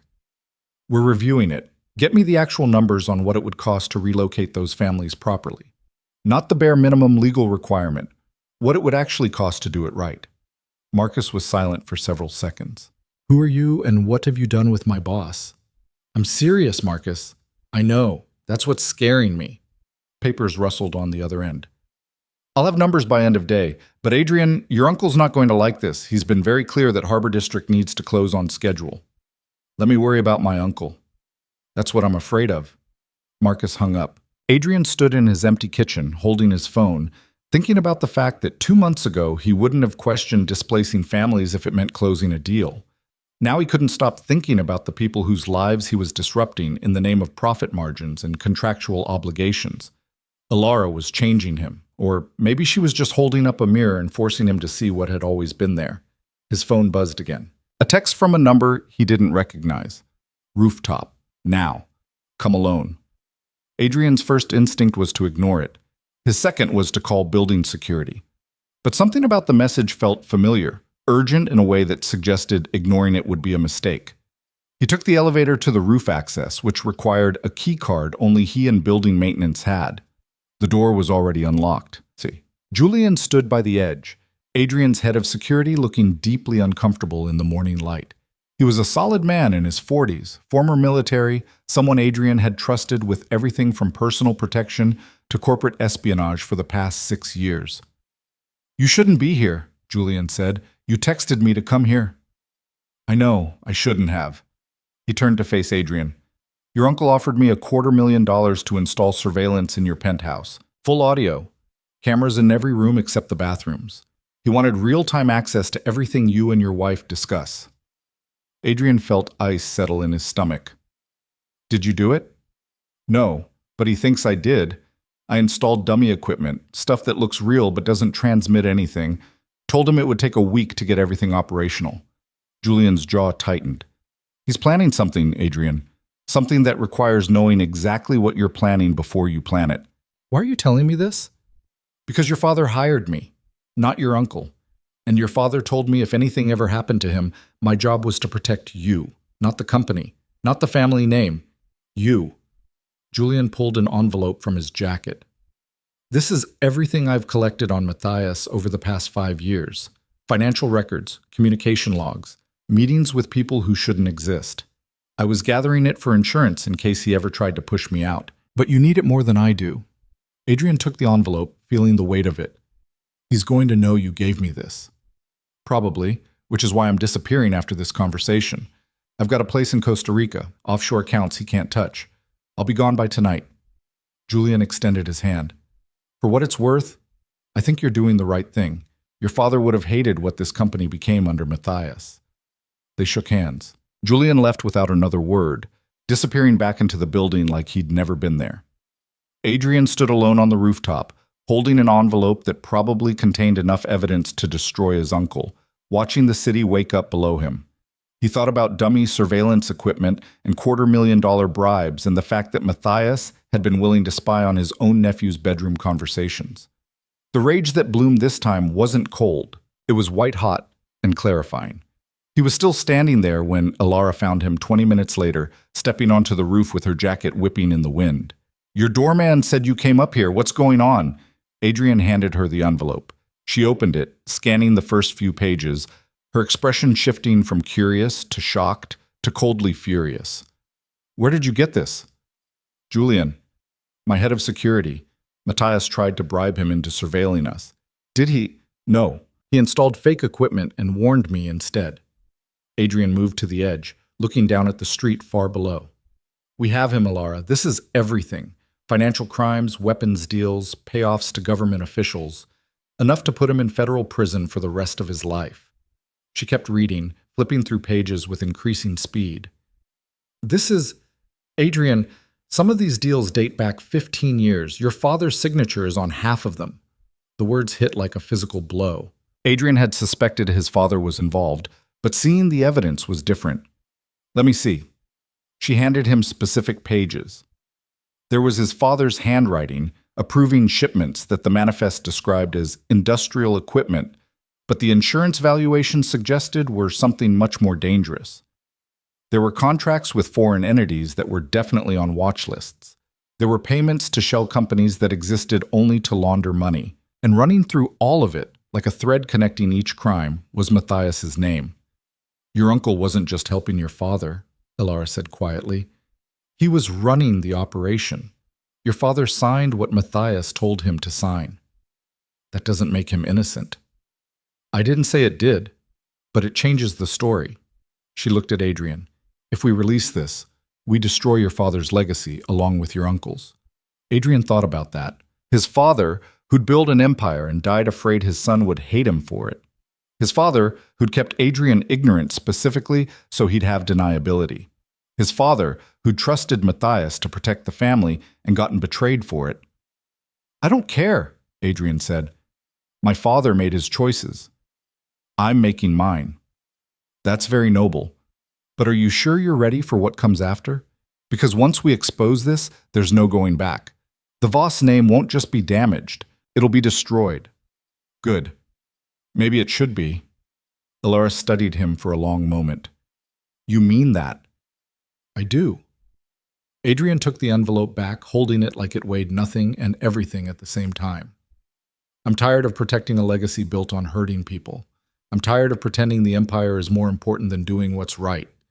And I'm tired of being my uncle's puppet because I'm too afraid to cut the strings. Okay, she said it simply, without drama. Then we do this. We take everything to Thomas's contact at Justice. We cooperate fully. And we accept that our lives are going to blow up in ways we can't predict. You're willing to do that? Risk everything? Adrian, I was willing to risk everything the moment I agreed to help you investigate. I didn't do it halfway then, and I'm not doing it halfway now. She moved closer. We're partners, remember? That means when you jump, I jump. He looked at her standing there on the roof, hair whipping in the wind, expression set with determination that reminded him why he'd started trusting her in the first place. Victoria had been right. This had stopped being business weeks ago. Maybe it had never been business at all. We should call Thomas, Adrian said. Set up a meeting with his justice contact. Already did. While you were up here having your rooftop revelation. She can meet us tonight, but it has to be somewhere secure. Somewhere Matthias won't have eyes. Where? Victoria's gallery, after hours. I called her too.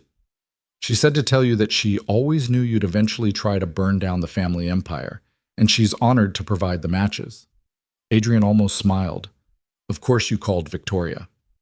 She likes me, and she has a space that's private, neutral, and equipped with enough expensive art that federal prosecutors feel fancy meeting there. Alara checked her watch. We have 8 hours. We should spend it organizing this evidence into something coherent. They worked through the afternoon in Adrian's office, spreading Julian's documents across every available surface. Financial crimes in one pile, weapons trafficking in another, payoffs and bribes in a third. By evening, they had a timeline that stretched back nearly 2 decades, showing how Matthias had systematically used Voss Holdings as a front for international weapons deals worth hundreds of millions. Your father started it, Alara said, pointing to early documents. But Matthias scaled it, made it bigger, more sophisticated, more dangerous. By the time your father died, Matthias was essentially running a parallel company inside the legitimate one. And when I inherited, he kept me focused on the public operations while he expanded the illegal ones.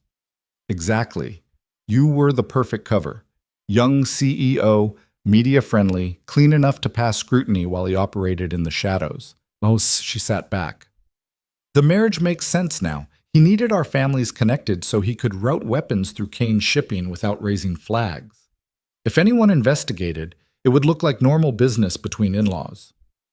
Adrian thought about the containers sitting in Jakarta right now, waiting to be loaded with cargo that would make both their families complicit in whatever Matthias had planned. We need to stop that shipment. Already on it. My father filed a delay with the Port Authority. Equipment malfunction, needs inspection. It'll buy us a few days. She glanced at him. But Adrian, once we hand this over to justice, everything happens fast. Raids, arrests, asset freezes.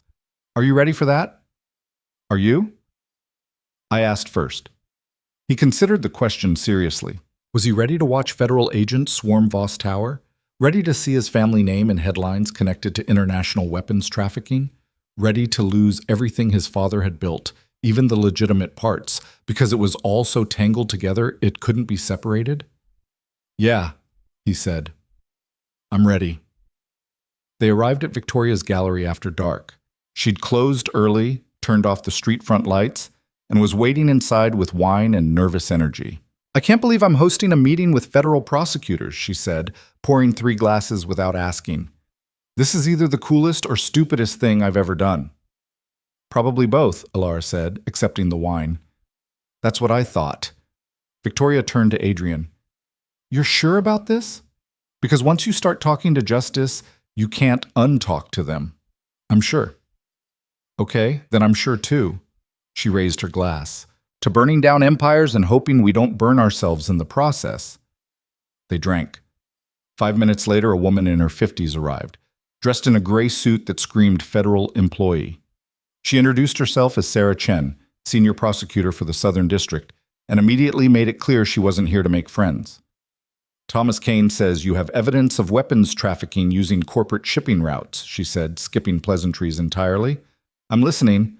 Adrian laid out everything. Julian's documents, the manifests, the shell companies, the timeline showing how Matthias had built an empire inside an empire. Sarah took notes in silence, her expression giving away nothing. When Adrian finished, she sat back.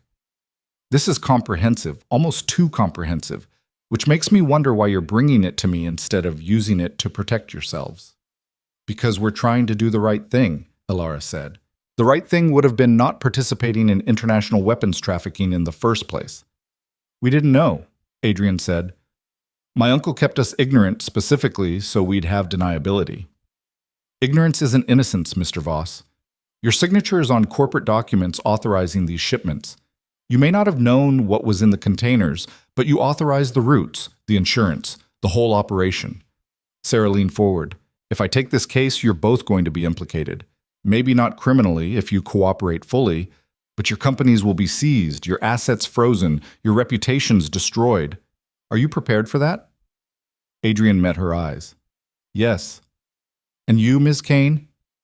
I'm prepared to do whatever it takes to stop my family's business from being used to move weapons that kill people. Alara's voice was steady. So, yes, I'm prepared. Sarah studied them both. Okay, here's how this works. You give me everything you have, every document, every communication, every piece of evidence. You agree to wear wires when meeting with your uncle. You testify before a grand jury, and you accept that if this goes to trial, your lives are going to be examined in ways that won't be pleasant. We understand, Adrian said. Do you? Because I've seen families destroy each other over less than this. I've seen marriages end, businesses collapse. People lose everything they've built because they thought doing the right thing would be easy. She closed her notebook. This isn't a movie. There's no guaranteed happy ending. You could do everything right and still end up in prison because a jury decides you knew more than you claim. Or you could walk free and spend the rest of your lives knowing you destroyed your own families to take down one man. We know, Ilara said quietly, but we're doing it anyway. Sarah looked between them, then nodded. Okay, I'll need 72 hours to review everything, build a preliminary case, and get authorization for surveillance warrants.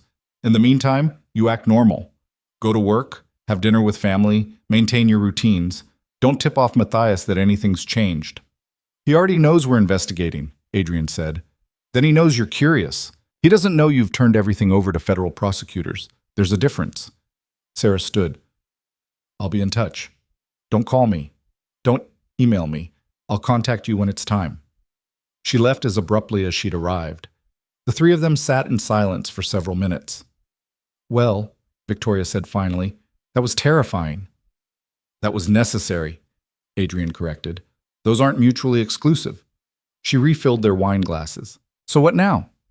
Now we go home and pretend everything is normal while we wait for our entire lives to explode, Ilara said.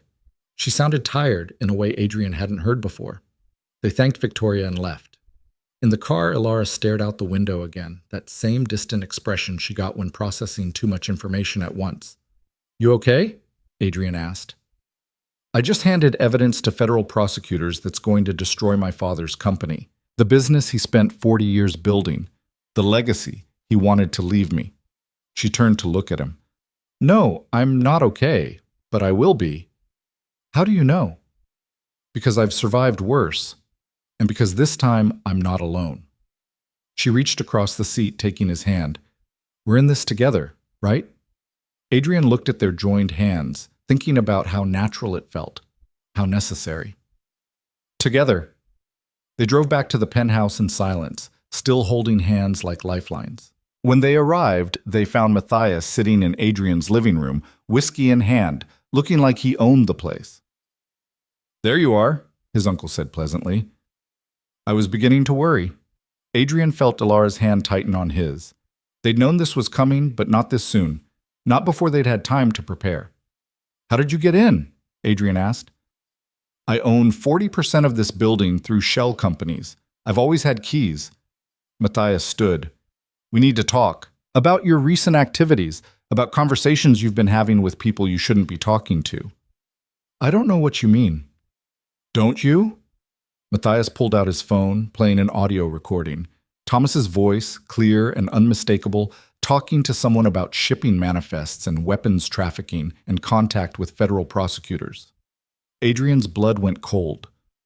Where did you get that? Your father-in-law's head of operations, the one who's been reporting to me for months. Turns out Thomas had a conversation with someone at Justice 3 days ago. Preliminary only, but enough to concern me. Matthias pocketed his phone. So, here's what's going to happen. You're going to tell me exactly what you gave them. You're going to help me contain this. And then you're going to spend the rest of your lives being very grateful I didn't destroy both your families tonight. No, Adrian said. Matthias tilted his head. I'm sorry? I said no. We're not helping you. We're not containing anything. And you're not destroying anyone. Adrian moved between his uncle and Ilara. It's over, Matthias. Whatever you were planning with Jakarta, whatever empire you were building, it ends now. His uncle laughed. You think you can stop me? With what? The evidence Julian gave you? The documents Thomas collected? He shook his head. I've known about all of it. Every conversation, every meeting, every document you thought you were hiding. I let you collect it because I wanted to see how far you'd go, what you were willing to risk. Then you know we took it to federal prosecutors. I know you took something to someone tonight. But without corroborating evidence, without physical proof of actual crimes, all you have is paper. Matthias moved to the window. The containers in Jakarta. Already moved. Different port, different route, different manifest. By the time justice gets a warrant, there will be nothing to find. Ilara stepped forward. Then why are you here? If you've already won, why waste time threatening us? It was a good question. Matthias's smile faltered slightly. Because you're not sure you've won, she continued. Because you're afraid we have something you don't know about. Something Julian gave us that wasn't in the files you've seen. Adrian understood then. His uncle was fishing, trying to figure out exactly what evidence they had, what damage they could do. Get out, Adrian said quietly. This is your last chance. Get out of my home, now. Matthias studied him for a long moment. Then he set down his whiskey glass, perfectly centered on the coffee table. You're making a mistake, both of you. When this is over, when the dust settles, you'll understand that everything I did was to protect this family. You used this family. There's a difference. Is there? Your father didn't think so. He understood that power requires compromise, that empires aren't built by people worried about morality. Matthias moved toward the door. You're going to lose everything, Adrian. The company, the name, the legacy. And for what? A sense of righteousness that won't matter when you're testifying against your own blood? He left. The door closed with a quiet click. Adrian stood frozen, Ilara beside him, both of them processing what had just happened. Matthias knew about Thomas's contact at Justice. He'd moved the containers. He'd anticipated their moves and countered them before they'd even finished making them. He's bluffing, Ilara said. About the containers. He has to be. What if he's not? Then we tell Sarah Chen, and she raids every Voss Holdings facility until she finds them. She turned to face him. This doesn't change anything. We're still cooperating. We're still doing this. Even though he knows? Especially because he knows. It means we're close to something he can't control. She grabbed her phone. I'm calling my father, warning him that Matthias has recordings. Then I'm calling Sarah Chen and telling her the timeline just accelerated. She disappeared into her room. Adrian stood alone in his living room, looking at the whiskey glass his uncle had left behind like a calling card. His phone buzzed. A message from Julian. Get out. Now. Matthias has people coming. Not safe there. Adrian was already moving, heading to Ilara's room. She was still on the phone with her father, but she saw his expression and ended the call immediately. What? Julian says we need to leave. Matthias has people coming.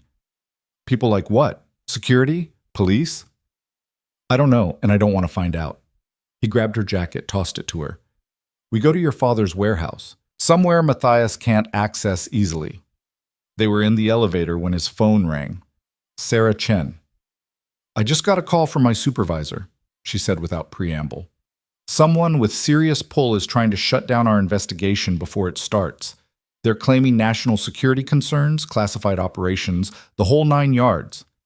That's Matthias. He has contacts in the Defense Department. I figured, which means we need to move faster than planned. Can you meet me in 2 hours? Federal Building, downtown. Bring everything you have. We'll be there. He ended the call as the elevator reached the parking garage. They ran to his car, Adrian driving because Ilara's hands were shaking too badly. This is happening, she said. Actually happening. Yeah. We could still run. Leave the country. Start over somewhere Matthias can't reach us. Adrian looked at her. She was serious. Is that what you want? I want to survive this. I want my father to survive this. I want to wake up tomorrow and not wonder if federal agents are raiding my house or if your uncle sent someone to make us disappear. She laughed, high and tight. But I also want to see his face when he realizes we actually beat him. So no, I don't want to run. Good, because neither do I. They drove to Brooklyn, to the warehouse where Thomas was waiting with 2 lawyers and enough nervous energy to power the building. He hugged Ilara so hard she gasped. I should never have gotten you involved in this, he said. You didn't. I got myself involved. She pulled back. Dad, Matthias has recordings of your conversation with Justice. He knows everything. I know. My guy already told me. He's in custody, apparently. Matthias called in favors with Homeland Security, claimed he was leaking classified information. Thomas looked at Adrian. Your uncle has more power than we thought. Then we use it against him. Show prosecutors exactly how deep his connections go. Adrian checked his watch. Sarah Chen wants to meet in 90 minutes. We bring everything. We cooperate fully, and we pray that justice moves faster than Matthias can shut them down. The next hour was a blur of organizing documents, coordinating with Thomas's lawyers, and trying to ignore the growing certainty that they were about to step off a cliff without knowing if there was ground below. At 10 minutes before their scheduled meeting, Alara's phone rang. She answered, listened for 30 seconds, then went very still. "That was my mother," she said quietly. "Matthias just showed up at her house. Told her I was about to destroy the family, that she should convince me to stop before it's too late." "What did she say?" "She told him to leave before she called the police. Then she called me to ask what the hell is going on." Alara met Adrian's eyes. "I can't lie to her anymore. She deserves to know. Tell her after we meet with Sarah. Tell her everything, but tell her when we have federal protection in place." They drove to the federal building in Adrian's car, Thomas following in his own vehicle with his lawyers. The building loomed against the night sky, all concrete and glass and the kind of institutional architecture designed to intimidate. Sarah Chen met them in a conference room on the 8th floor. She looked like she hadn't slept, which Adrian took as a good sign. Tired prosecutors were prosecutors who cared. "We have a problem," she said immediately, "and a solution, but you're not going to like it." "What's the problem?" Adrian asked. "Matthias Voss has contacts at very high levels, Defense Department, State Department, people who can classify investigations with a phone call. They're claiming your evidence relates to ongoing intelligence operations, that pursuing it would compromise national security." "That's bullshit," Thomas said. "I agree, but it's effective bullshit. My supervisor is getting pressure to drop this." "And the solution?" Alara asked. Sarah pulled out a folder. "You go public. Before we can raid anything, before we can make arrests, you hold a press conference and release everything. Make it so public that classifying it becomes impossible." Adrian stared at her. "You want us to do your job for you?" "I want you to force my hand. If this information is already public, I can pursue it without worrying about national security shutdowns. But it means you'll be targets. Matthias will come after you legally, financially, maybe physically, and you'll have no protection until we can build a strong enough case to arrest him." "How long will that take?" Alara asked. "Weeks, maybe months. So we destroy our lives publicly, spend weeks dodging whatever Matthias throws at us, and hope you eventually arrest him before he destroys us?" Adrian laughed bitterly. "That's your solution?" "That's the only solution that works given the pressure we're facing." Sarah met his eyes. "I know it's not ideal, but it's the difference between burying this forever and actually bringing your uncle to justice." Adrian looked at Alara. She looked at her father. Thomas looked at his lawyers, who were both shaking their heads like this was the worst idea they'd ever heard. "We do it," Alara said. "We go public, tomorrow morning, every major outlet, full disclosure, everything." "Are you insane, what?" one of Thomas's lawyers said. "You'll be sued into oblivion. Criminal charges, civil penalties, personal liability." "I don't care," Alara interrupted. "I'm tired of being afraid of Matthias. I'm tired of hiding. If the only way to stop him is to burn everything down publicly, then we burn it down." She was looking at Adrian when she said it, asking without asking if he was ready for this. He thought about his father's legacy, about empires built on blood, about the fact that doing the right thing had never guaranteed anything except the satisfaction of knowing you tried. "Tomorrow morning," Adrian said, "we tell the world everything." Sarah nodded. "I'll have press contacts ready. But Adrian, Alara, once you do this, there's no walking it back. Your lives will never be the same." "They were never going to be the same anyway," Adrian said. "At least this way we control the narrative." They spent the rest of the night preparing statements, coordinating with journalists, and accepting that they were about to become the biggest story in business news. Thomas looked like he'd aged a decade in one evening. Alara was calm in a way that scared Adrian because he recognized it. It was the calm of someone who'd accepted that survival meant sacrifice. At 4 in the morning, they finally left the federal building. Dawn was still hours away, but the city was already stirring. Adrian drove Alara home through empty streets, both of them too exhausted to speak. When they reached the penthouse, she didn't go to her room. She followed him to his, standing in the doorway like she wasn't sure she was allowed to enter. Can I stay here tonight? She asked quietly. I don't want to be alone. Adrian pulled back the covers without answering. She kicked off her shoes and climbed in beside him, fully clothed, curling into his side like it was the most natural thing in the world. We're going to lose everything, she said into the darkness. I know. Was it worth it? Adrian thought about that. About partnerships and choosing who you stood beside when everything else could be lost. About the fact that somewhere in the past 2 months, Alara had stopped being an obligation and started being the person he trusted most in the world. Yeah, he said. It was worth it. She fell asleep against his shoulder. Adrian stayed awake, watching the sky lighten through the window, counting down hours until they destroyed everything his family had built, and hoping it would be enough to stop a man who'd spent 40 years learning how to win. Morning came too fast and too bright. Adrian woke to find Alara already awake, staring at the ceiling with an expression that suggested she'd been doing calculations in her head for hours. We have 3 hours until the press conference, she said without looking at him. I've been lying here trying to figure out if there's any version of today where we don't lose everything. And? There isn't. But at least we lose it on our terms. They got up, showered separately, and dressed like they were preparing for battle rather than breakfast. Alara wore a navy suit that made her look older, more serious.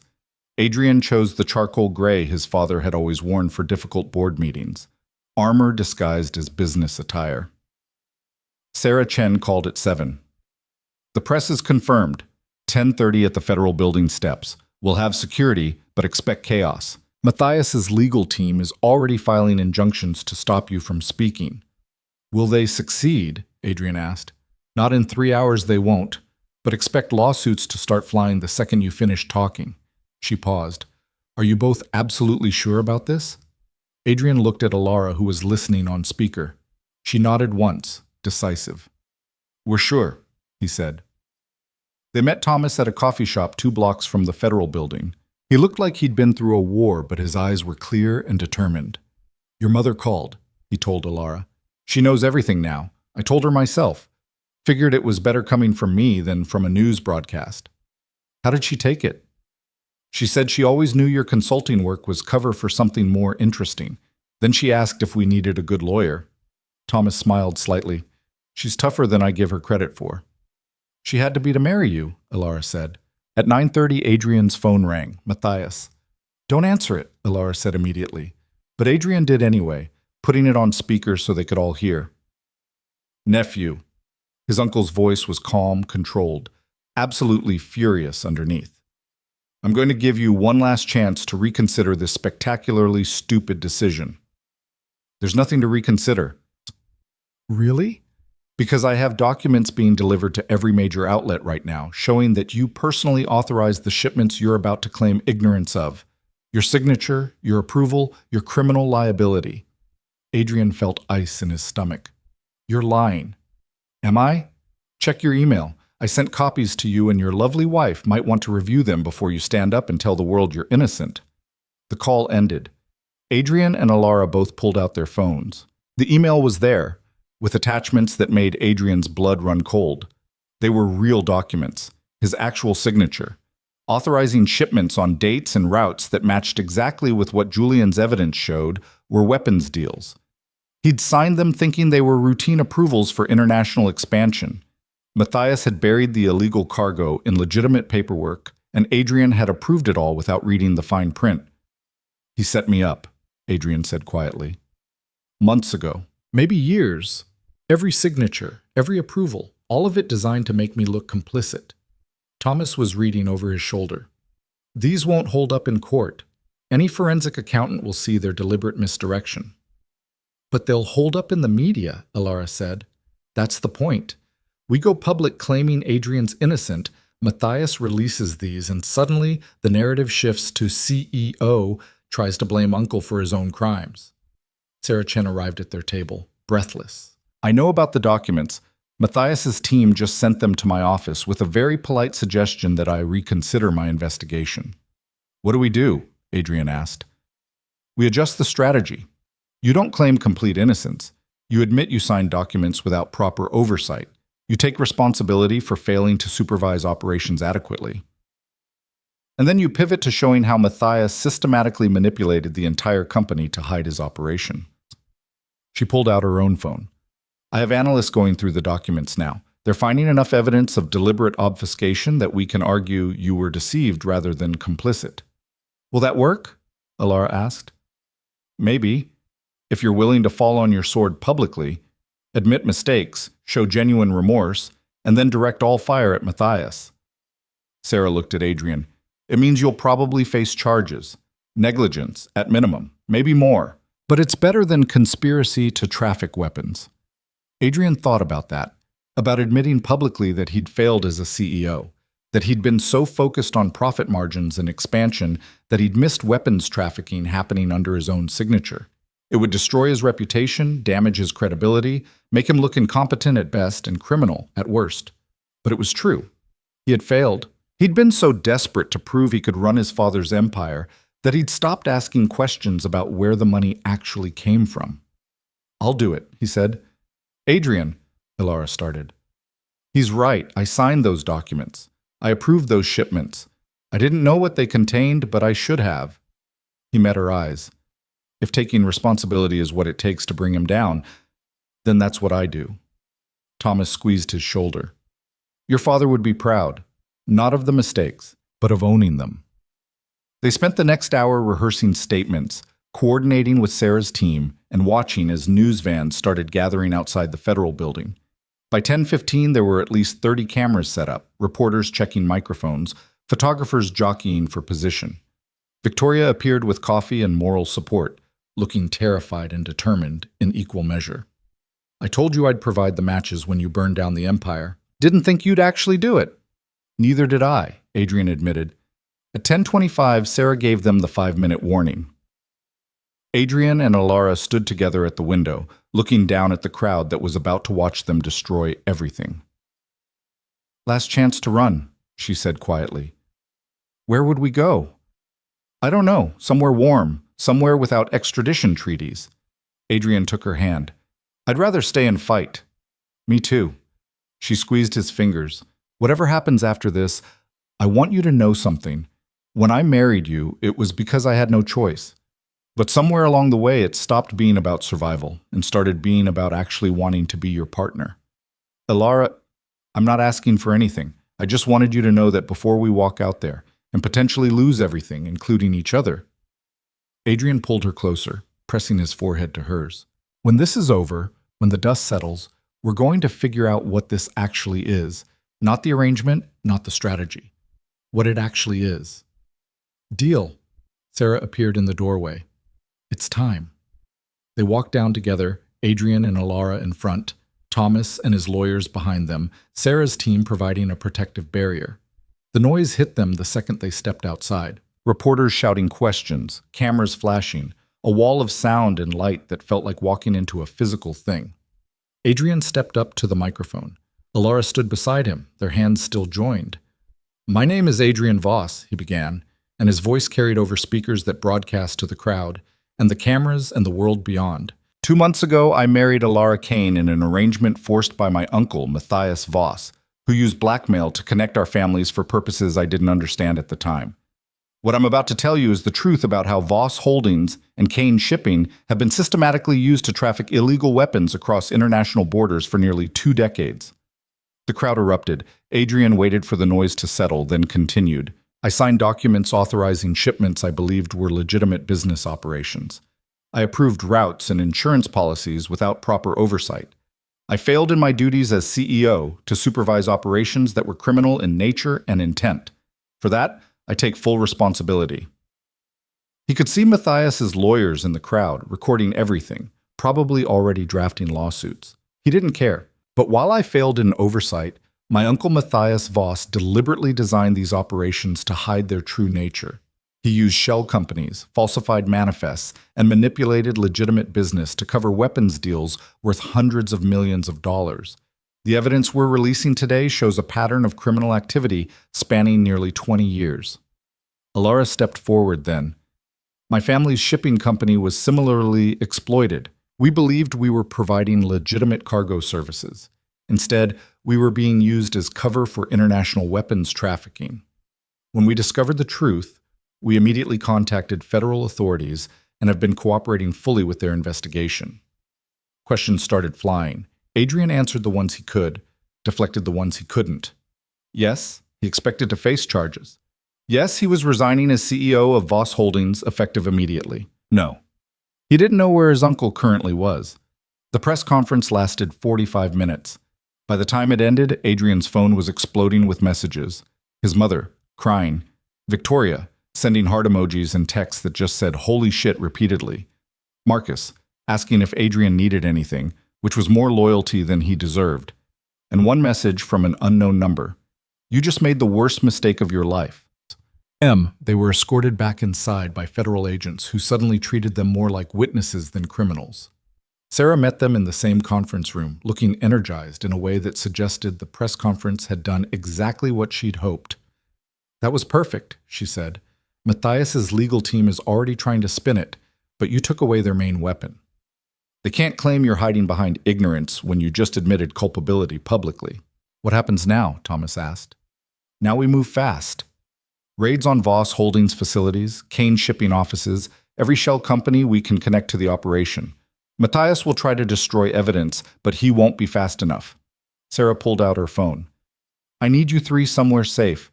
Matthias is cornered, and cornered animals are dangerous. We have a place, Ilara said. My mother's house. Matthias doesn't know the address. They spent the next 6 hours in a suburb 20 miles outside the city, watching news coverage of federal raids on buildings Adrian had walked through countless times. Voss Tower, surrounded by agents. Kane shipping headquarters, cargo containers being opened and cataloged. Matthias's Greenwich estate, where his mother was being questioned but not arrested because she genuinely knew nothing. Adrian's phone rang constantly. Reporters, lawyers, board members demanding explanations he couldn't give. He stopped answering around hour 3. Ilara's mother, Rosa Kane, was a small woman with fierce eyes and the kind of calm that came from surviving worse things than corporate scandal. She made them pasta and wine and didn't ask questions she knew they couldn't answer yet. Your father called, she told Ilara. He's at the federal building giving a statement. He said to tell you he's proud of you. For destroying this family business? For choosing what's right over what's easy? Rosa touched her daughter's face. That's always been your gift. And your burden. Night fell. They watched the news show Matthias's face on every channel, wanted for questioning, whereabouts unknown. Adrian's own face appeared almost as often, the man who'd brought down his family empire. Do you regret it? Ilara asked later, when they were alone in the guest room Rosa had set up for them. One room, one bed, the assumption of a real marriage finally matching reality. No, Adrian said. I regret that it took me this long. I regret that I didn't ask harder questions earlier. But taking him down, that I don't regret. Even if we lose everything? We already lost the things that mattered, our reputations, our companies, our illusions about who our families actually were. He pulled her close. But we found something too. What? Each other. Actually, each other, not the performance we were doing for Matthias. Ilara was quiet for a moment. You know this doesn't end clean, right? Even if Matthias goes to prison, even if we avoid serious charges, our lives are permanently changed. We'll always be the people who destroyed the Voss Empire. Good. Maybe the Voss Empire deserved to be destroyed. She kissed him then, urgent and real, and nothing like the performance at their wedding. Adrian kissed back, feeling like they were finally starting something instead of ending it. His phone rang again. Sarah Chen. We found him, she said without preamble. Matthias. He was trying to board a private jet to Switzerland. We have him in custody. Adrian felt something release in his chest. Is it over? The arrest part is. The legal part is just beginning. But yes, Adrian, he's not walking away from this. They arrested Matthias Voss at 11:30 that night at a private airfield in New Jersey. Adrian watched the footage on the news, his uncle in handcuffs, being led away by federal agents while cameras caught every second. Matthias looked smaller somehow, diminished without his power and his threats and his carefully constructed empire of secrets. The next few weeks were a blur of depositions and legal meetings and slowly piecing together exactly how extensive the damage was. Voss Holdings filed for bankruptcy after the raids revealed that nearly 40% of their assets were connected to illegal operations. Kane Shipping survived, barely, after Thomas agreed to a complete restructuring and independent oversight. Adrian faced charges of criminal negligence and regulatory violations. The prosecutor offered a plea deal: 2 years probation, massive fines, permanent ban from serving as a corporate officer. His lawyer said it was a gift considering what he could have faced. Adrian took it. Alara faced similar charges, but her cooperation and earlier warnings to authorities earned her a lighter sentence: 1 year probation, fines she could actually afford, no permanent bans because she'd never officially run her father's company anyway. Matthias went to trial. The evidence was overwhelming: weapons trafficking, money laundering, fraud, conspiracy charges that stacked up like building blocks. His lawyers tried everything, claiming national security exemptions that fell apart under scrutiny, arguing that he was actually helping intelligence operations that no intelligence agency would confirm. The jury deliberated for 4 hours, guilty on all counts. Sentencing came 3 months after the press conference. Adrian and Alara sat in the courtroom, watching as the judge methodically destroyed what remained of Matthias Voss's life. 25 years in federal prison, asset forfeiture, restitution payments that would take multiple lifetimes to complete. Matthias didn't look at them. Not once. It was the final insult, the last assertion of control. He would go to prison still pretending Adrian didn't matter enough to acknowledge. Outside the courthouse, reporters swarmed again. Adrian had learned to navigate these moments without saying anything that could be used against him later. "How do you feel about the verdict?" Justice was served. "Do you regret your role in the operation?" "Every day." "What's next for you?" That question stopped him. He looked at Alara, who was fielding her own questions with practiced deflection. She caught his eye and smiled slightly, and in that moment Adrian knew exactly what was next. They'd spent 3 months living in limbo, waiting for legal proceedings to resolve, trying to figure out who they were without the companies and the empires and the weight of family legacies crushing them. They'd been partners through all of it, but they'd been careful not to define what that partnership meant beyond survival. Now survival was guaranteed, which meant they had to decide if they were staying together because they wanted to or because they'd gotten used to it. The reporters eventually dispersed. Adrian and Alara walked away from the courthouse toward nothing in particular, just away from the noise and the cameras and the weight of the past. "So," Alara said, "we're officially unemployed criminals with probation requirements and no clear career prospects. Don't forget the massive fines and complete destruction of our professional reputations." "Right. Can't forget those." She was quiet for a moment. "What do we actually do now?" Adrian had been thinking about that, about the Harbor District families he'd almost displaced before everything exploded, about Marcus's questions about doing things right instead of profitable, about the fact that he'd spent his whole life building power he didn't believe in. "I want to do something that actually matters," he said. "Not empires or profit margins or quarterly earnings. Something real." "Like what?" "I don't know yet, but I know I want to do it with you." Alara stopped walking. They were in a park now, somehow. Trees overhead and grass underfoot, and the city visible but distant. "Are you asking me to stay married to you?" she asked. "For real this time?" "I'm asking if you want to figure out what comes next together. Partners. Actually partners, not just people trapped in the same disaster. You realize we're terrible at normal, right? We got married under blackmail, investigated international weapons trafficking, and destroyed our family's empires.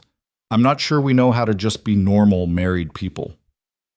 "Then we'll be abnormal married people. We'll figure it out as we go." Adrian took her hands. "I know I want to wake up next to you. I know I want to build something new instead of protecting something old.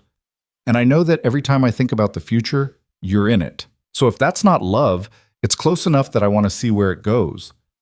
Alara looked at him for a long moment. Then she laughed, bright and genuine. "You're proposing to your wife. That's very weird." "Everything about us is weird." "True." She kissed him, soft and certain. "Yes, I want to figure it out together. I want to build something that matters. And I want to be with someone who chose to burn down an empire rather than rule a corrupt one. That's a very low bar, but you'd be surprised how rare it is." They stood in the park as the sun set, two people who'd been forced together and chose to stay, who'd lost everything and found something better in the wreckage.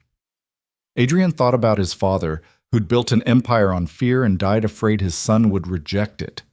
He thought about Matthias, who'd spent 40 years accumulating power and ended up with nothing but a prison cell. And he thought about the fact that the only thing his father had been right about was that the empire would destroy whoever tried to rule it. Adrian had just chosen to destroy it first. 6 months later, they stood in front of a building in Harbor District that had once been scheduled for demolition. Adrian had bought it with the last of his accessible assets before the bankruptcy finalized. Alara had convinced her father to donate shipping containers that could be converted to affordable housing. The sign above the door read Voss Kane Community Center. It was presumptuous to use their names after everything, but Alara had insisted. "We don't get to erase what we did," she'd said, "but we can attach our names to something that helps instead of hurts." They offered services to the families Adrian had almost displaced: legal aid, job training, affordable housing advocacy. It wasn't glamorous. It definitely wasn't profitable, but it was real in a way nothing else in Adrian's life had ever been. Victoria showed up for the opening, bringing champagne and tears. "I can't believe you actually did it. Went from corporate empire to nonprofit housing advocacy." "Technically, we went from corporate empire to federal investigation to criminal probation to nonprofit housing advocacy," Alara corrected. "But yeah, I'm proud of you, both of you." Victoria raised her glass. "To people who choose what's right over what's easy." They drank to that.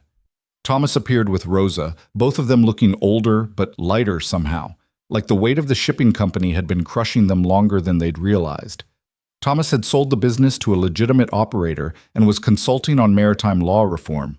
"Boring," he claimed. "Peaceful," Rosa corrected. Marcus stopped by with his family, having survived the Voss Holdings collapse by cooperating with investigators and leveraging his CFO experience into a position with a clean company. He pulled Adrian aside. "I was wrong about you, Sim," he said. "I thought you were like your father, ruthless, profit-focused, willing to ignore anything that got in the way of growth. I was like that." "No, you were playing a role you thought you had to play. There's a difference," Marcus smiled. "The real you is much more interesting." Adrian's mother appeared last, looking fragile but present. She'd spent months in therapy processing the truth about her husband and brother-in-law, about the empire she'd enjoyed without questioning its foundations. She hugged Adrian like she was afraid he'd disappear. "I'm sorry," she said quietly. "For not seeing, for not asking questions, for teaching you that power mattered more than people. You were surviving, Mom, just like everyone else. Still, I should have been better." She pulled back. "But you are better. You and Alara both. You're building something your father never could have understood." As evening fell, Adrian found Alara on the roof of their building, looking out at the neighborhood they were trying to help rebuild. She'd changed from her opening day dress into jeans and a sweater, hair down, looking more like herself than she had in months. "Tired?" he asked, joining her at the edge. "Exhausted, but good exhausted. The kind where you actually accomplish something."